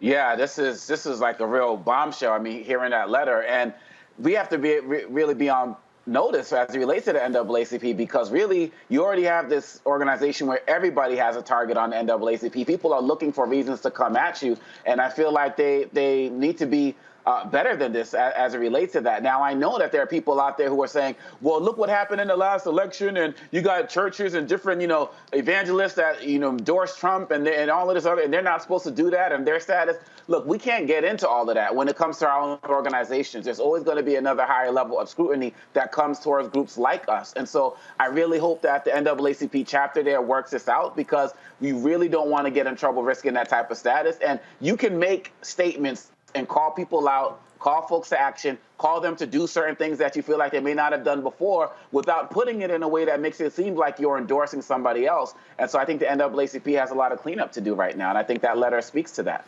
And for folks to realize, you can speak to issues, but you cannot make endorsements of candidates, Brianna. Yes, that's absolutely right. And anybody within the NAACP, especially as a president, should know this. As you are part of the D9 as well, Delta Sigma Theta Sorority Incorporated is also a nonprofit, and we are not able to, speak on behalf of candidates and so forth. We, get out the vote and make sure everyone's educated, but you can't be partisan, and we know this. And so I find it appalling, and I don't think a mistake for that to occur, because no. This was not a mistake. If you saw his initial statement, he went off. And he signed it. He signed in that letter, NAACP General Counsel was like, you did this on NAACP letterhead. So here's the deal. Here's the deal. You as an individual, you can speak out, and we've seen this before, where NAACP presidents have spoken in their personal capacity, endorsing a candidate. Now, we know how the candidates run it by saying, NAACP president endorsed me, but this person put it on letterhead. Yeah, I don't know what he was thinking or why he thought that was okay. We know why. He don't want Casino. It's sitting right in front of us, Brianna. He don't want Casino to be mayor. Well, I mean, and he could not want him to be mayor and still not take such an egregious action. And I can say maybe I understand why he doesn't want him to be mayor, but that's an irrelevant point, and there's reasons why, we have 501c4s and 501c3s, and you need to respect it when you're in that space. And there was other ways that he could work to make sure that he wasn't mayor in his own individual capacity, versus, really throwing out NAACP when, NAACP is in certain ways still at vulnerable stages. And yeah, I just don't think that was right for him as a president. All right, folks, got to go to break. We come back. We're going to talk about food, the power of food, especially soul food. Can that really work with your diet? We'll ask Jim Jones that question next to Roland Martin Unfiltered.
Maureen is saving big holiday shopping at Amazon. So now she's free to become Maureen the Merrier. Food is her love language, and she really loves her grandson. Like, really loves.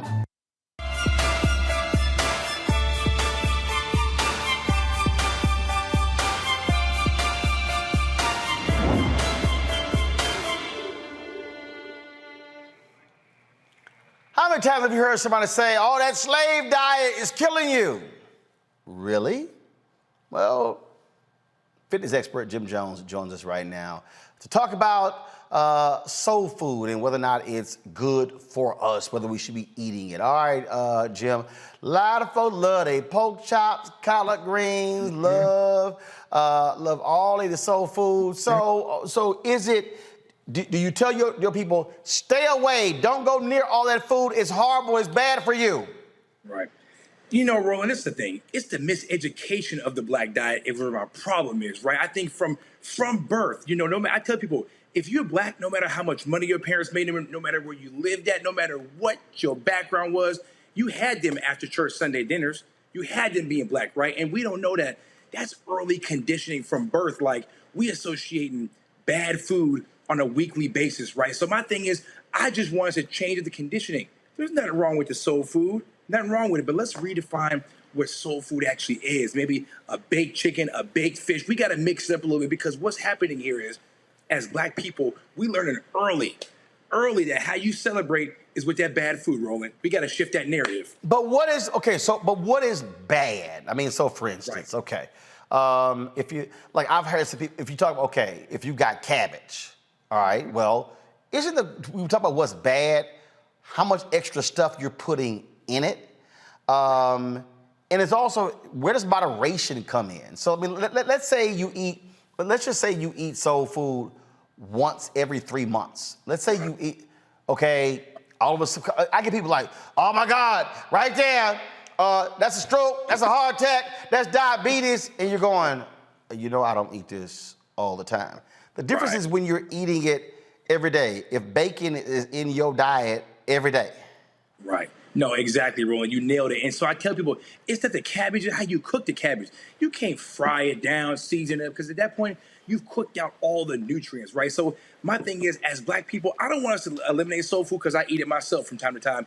I got to change our relationship with the soul food. I think that's the thing.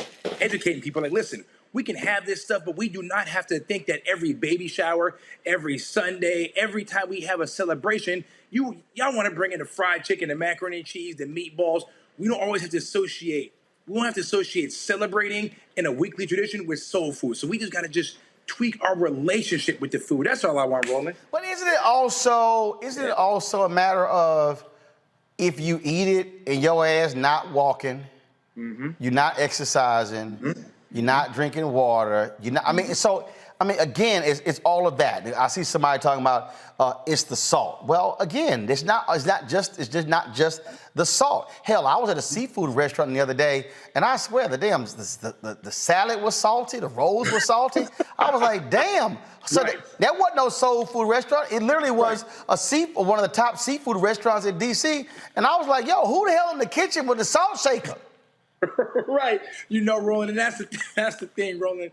I tell people, you can eat the food, but we also got to associate, as African Americans, I want us to have, of course, we want us to have the good food, but we got to focus on doing a little bit of exercise too, right? You know, it's okay on Sunday dinners if you want to have that, right? But in the morning, let me get a Sunday squat challenge, right? Let me get a Sunday walk. So we have to link diet and exercise, right, to the foods which we love to celebrate with. Because like I said, if you black soul food is tradition, I love it myself, but it can't just be soul food Sundays, okay? Give me soul food and squats. That's the new hashtag, Roland. I need you to go ahead and tweet that for me right now, Roland.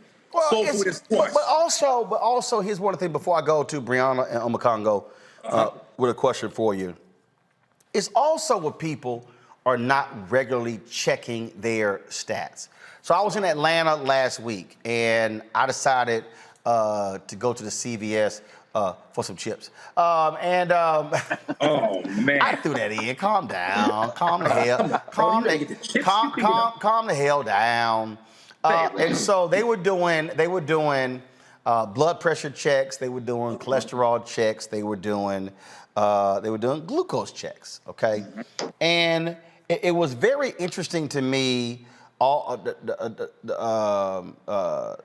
folk who were walking by, and so I stopped in. They were like, "Hey, you want to get checked?" I was like, "Yeah, all right, that's fine." They were like, "Well, you know, we got $10 free CVS bucks." I was like, "Man, I'm good." I said, "Come on," And I mean, I'm real bit nonchalant about it. So, and I took, and just so all y'all people who think I'm lying, okay, see, boom, right there. Okay, you get that documentation, okay. And here was the whole deal. And so, again, to me, I don't understand why you pass up a free damn check. It's free, you know, so they did blood pressure, 118 over 78. And they said the goal is 120 over 80. I'm underneath. Then they said glucose, fasting under 100, non-fasting under 140. Mine was 72, but I wasn't even fasting. I had eaten 6 hours earlier. And then they had total cholesterol. Gold 200, mine was 135. Okay. And so I was like, all right, we good. And now it doesn't mean, we about to go to the soul food restaurant and stock up. But the whole point, I just think for a lot of people, people berate folks, and it's kind of like, no, if you do moderation, I'm like occasionally, but yeah, if you're doing it every Sunday, if you got fried chicken and pork chops every Sunday with the greens smothered in with ham hocks and a ham and all kind of other stuff every Sunday, you're gonna have a problem. And that's what I'm saying, Roland. I feel like we're losing more people to diabetes, hypertension, and heart disease. The same thing to the gun violence, right? So, Roland, and been in the South too. Roland, you from Houston. You know how y'all do in the South. Y'all really love y'all soul food in that South, Roland. You know that. Yeah, but hold on. But you gotta say, my maternal folk from Louisiana. So hell, we do more gumbo and seafood than anything else. So I mean, I don't eat. I don't eat a lot. I don't. First of all, I can't stand most soul food items anyway. Like I can't, because my babysitter, and I love Miss Elkins and all her kids. I could not stand the smell of them damn greens. All the greens. Oh, I could. To this, do you understand? I could smell right now in my nose them damn beets. They had all that soul food. Look, I don't eat most of that. I can't stand the smell, so that's just me. Brianna, you got a question for Jim Jones about soul food, nutrition, and working it out? Absolutely. I am not like Uncle Ro. I love my soul food. I love cooking it. I love eating it. I can't think about a celebration or a meeting without food. Not necessarily soul food, but food is the life. Yes, very much comfort. So I'm gonna play in on your whole squats for soul food. If I was gonna, Brianna, when last time you did a squat? I haven't, and that's what I'm asking. How many do I need to do in order to keep eating my soul food? When the last time you did a squat, Brianna, can you even stand up right now and drop a squat? I can, but I will not. You can? I can. I wear heels, Roland. Take them off. Flat-footed. No, I'm saying we have a little exercise with the heels and having to go to the bathroom and the public, but we won't go there. But anyway, so you don't touch the seat. You have to squat to go to the bathroom. That shit don't count. Oh no, that don't count. Come on now, bro. Don't do that. Now. Hell, we don't wear heels. We got to squat sometimes too. Right.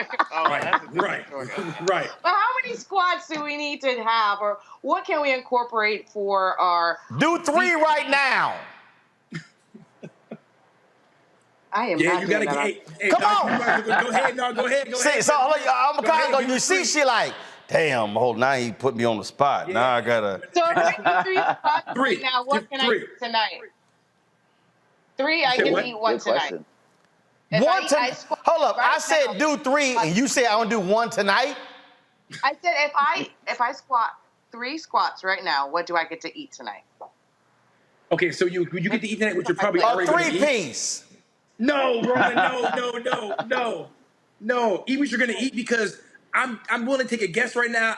Might not approve of what your dinner is, so just go ahead and give me them 3 squats off the top. Nah, hell no. First of all, let's see if she can do 3. Brent, we're waiting. I mean, the man put you on the spot. This is awkward. Hold up. I'm going to go over here, too. Come on.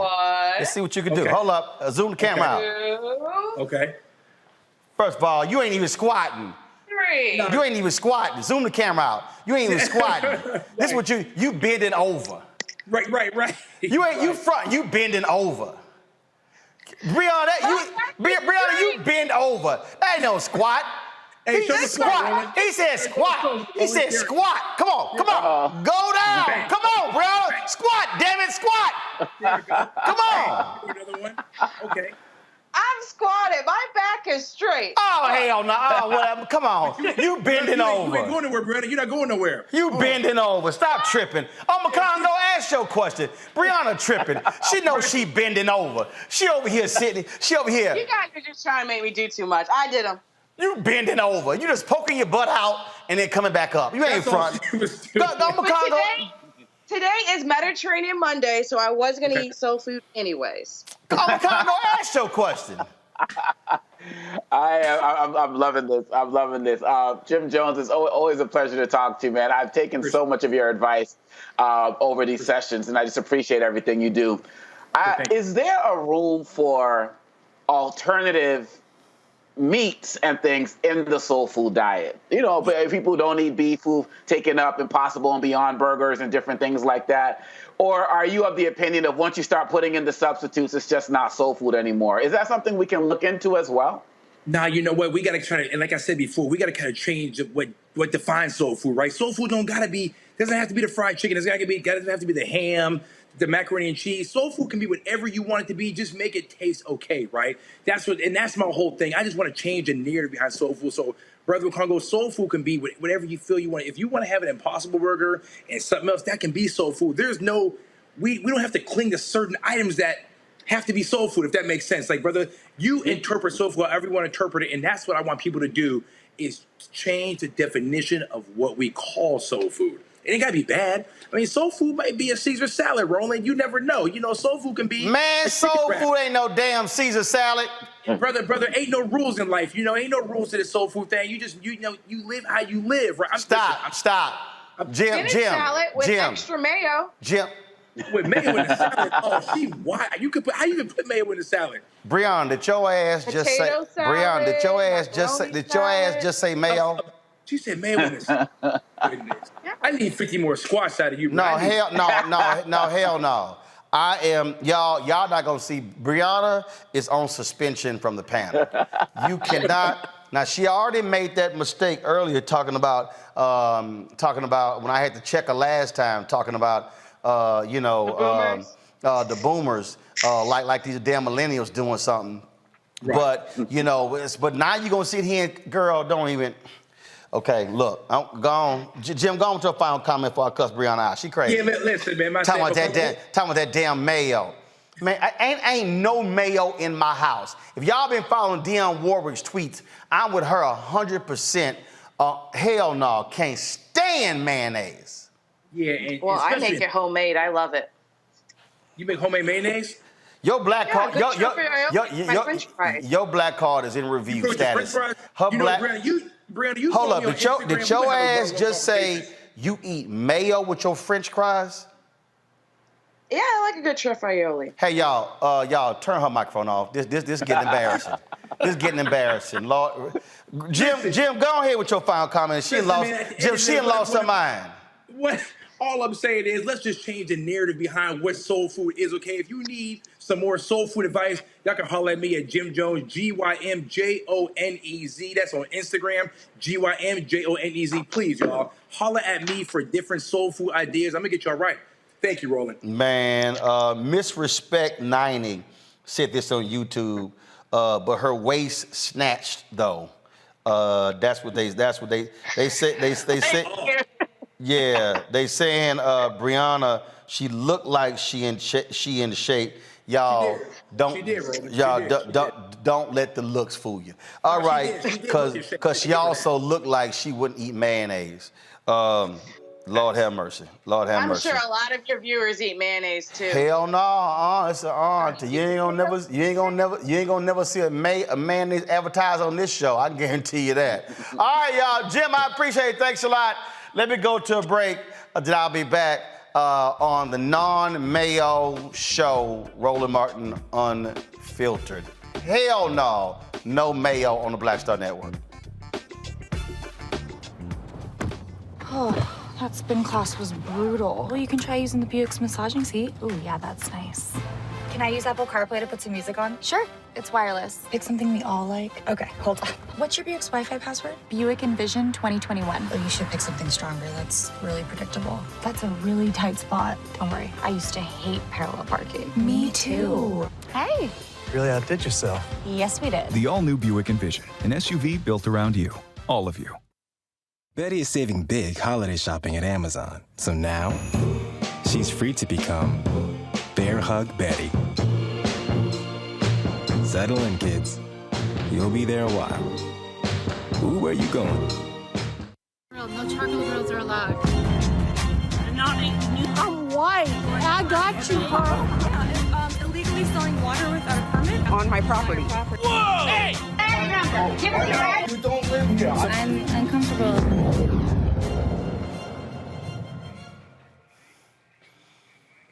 All right, y'all, so we do this segment because it just gets crazy being black in America when you just trying to mind your own business, you just trying to handle your business, you get confronted by folk. A Nashville comedian, Joshua Black, says he was accused of breaking into cars at a downtown apartment complex because he's black. Watch this video that he dropped on social media. Fuck you. First off, we have break-ins to your cars. They broke into my car. They did? Well, I'm sorry. Of course, they broke into my car 5 times. Hi, I live here. I've been living here for about 5 years. And then Karen walked up to me just now, and she was pestering me about what I'm doing following her. What am I doing? She came all the way to my car, and now did you call security yet? Yeah, I called one of the officers, yeah. What did he say? He didn't answer. I was trying to leave a voicemail. You want me to help you call security? Sure. How long y'all been living here? Go right ahead, call security. How long y'all been living here? It doesn't matter how long. You got anything to say or no? You just. I got my car broken into. I don't give a fuck. Only a month ago. I don't give a fuck. I pull in here where I pay $1,700 a month. First off, sir, the description was exactly what you're wearing. And then you have a backpack. That's crazy. Yeah. So the description was me of the person that broke into your car? Yeah. The hoodie, everything. They had on a pink hoodie when they were breaking in? Why I just mentioned it. I apologize. They had on a pink hoodie, black nails, and a backpack. I mean, she did this. I'm not content creator. I'm a fucking influencer. If I wanted to, you'd be finished. Weird fuck. If you raise your voice. No, what, if I get more likes, I get more likes if a white woman walks up to me and asks me what I'm doing in my apartment. White, thank you. She's not white. All right. I'm Mexican. Thank you very much. She's Mexican. All right. Good day, Karen. And whoever the fuck you are, goof. Fucking. All right, first of all, Joshua, man, next time, brother, you shoot this video, please shoot landscape. I mean, that way it fills the whole screen. I keep telling y'all, please stop shooting this way. Because see, then you shoot this way, come on, let's do the shot. I gotta put that screen on the back of the video. No, go to the preview shot, please. Come on. Preview shot, go to program. Preview program, thank you. Okay, I gotta do that shot. If y'all shoot landscape, horizontal, then of course I can get the full video in full screen. But see, Brianna, I guarantee you she like mayonnaise. We don't know that. I guarantee you she like mayonnaise. She may or may not. That doesn't take away. I guarantee you she don't eat French's mustard. But go ahead. I don't know what she eats. Whatever she eats, she needs to change that because it's not helping her mental ability.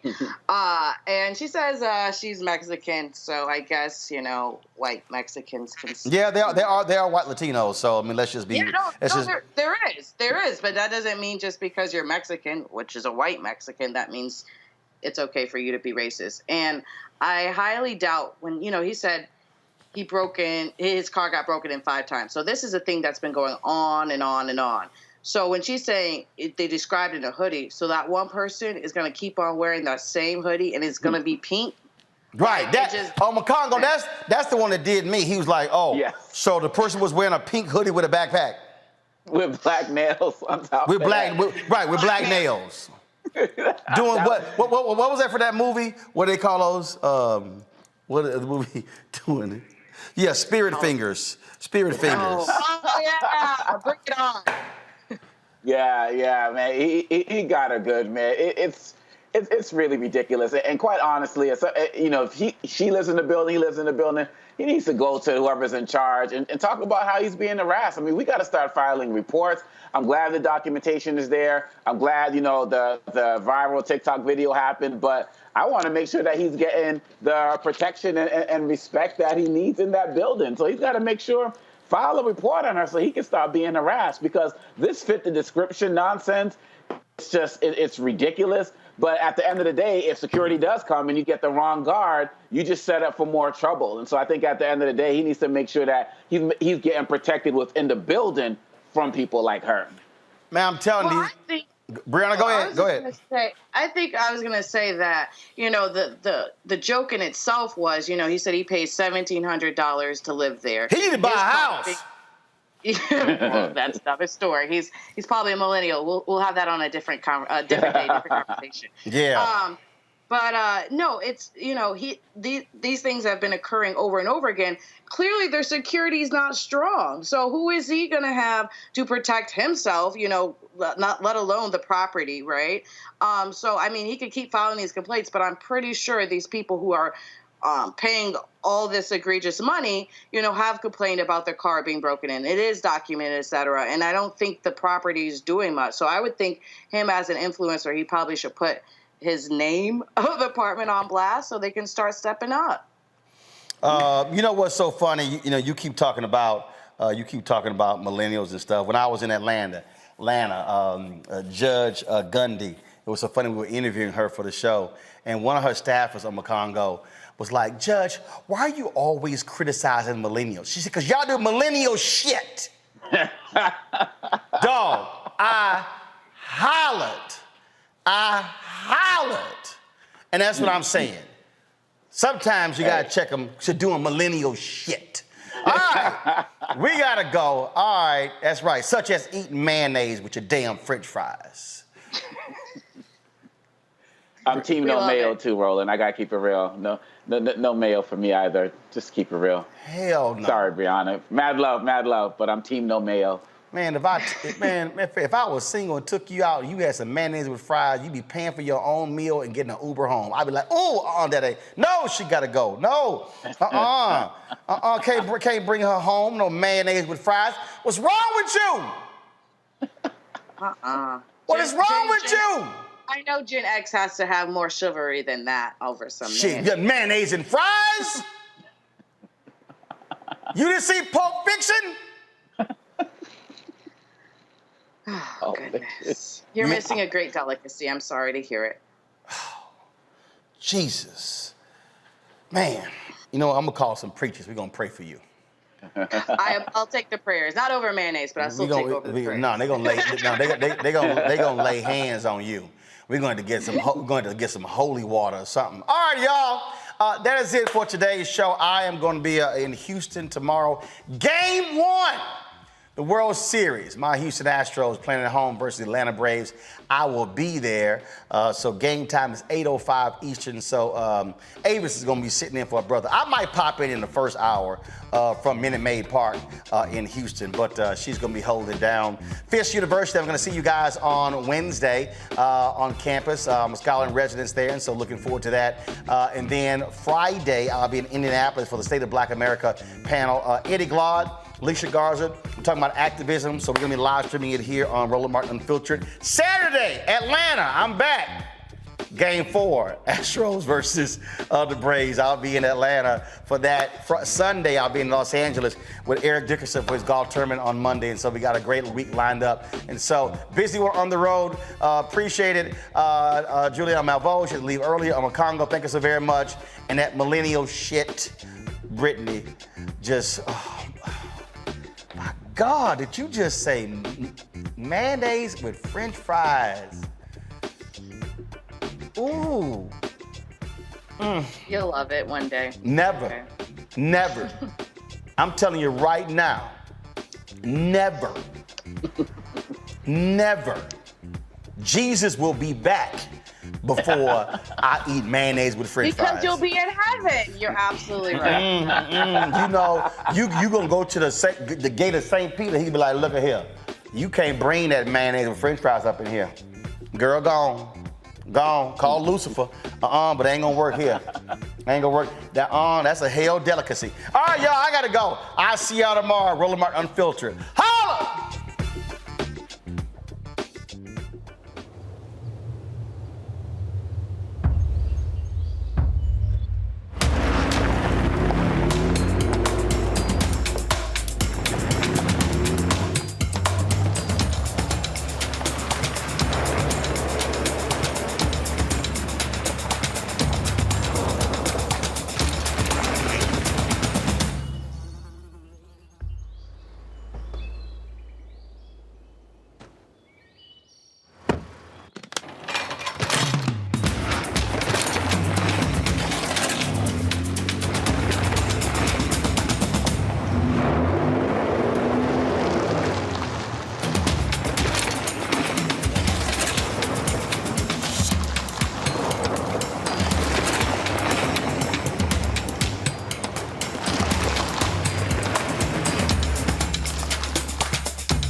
To be smart.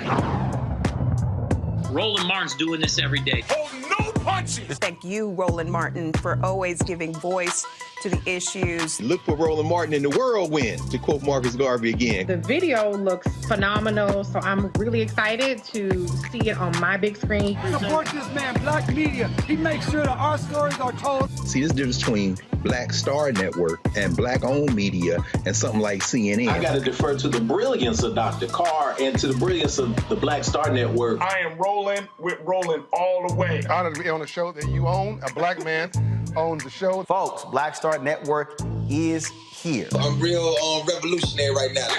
Roland was amazing on there. Stay black. I love y'all. I can't commend you enough about this platform that you've created for us to be able to share who we are, what we're doing in the world, and the impact that we're having. Let's be smart. Bring your eyeballs home. You can't be Black-owned media and be scared. You dig?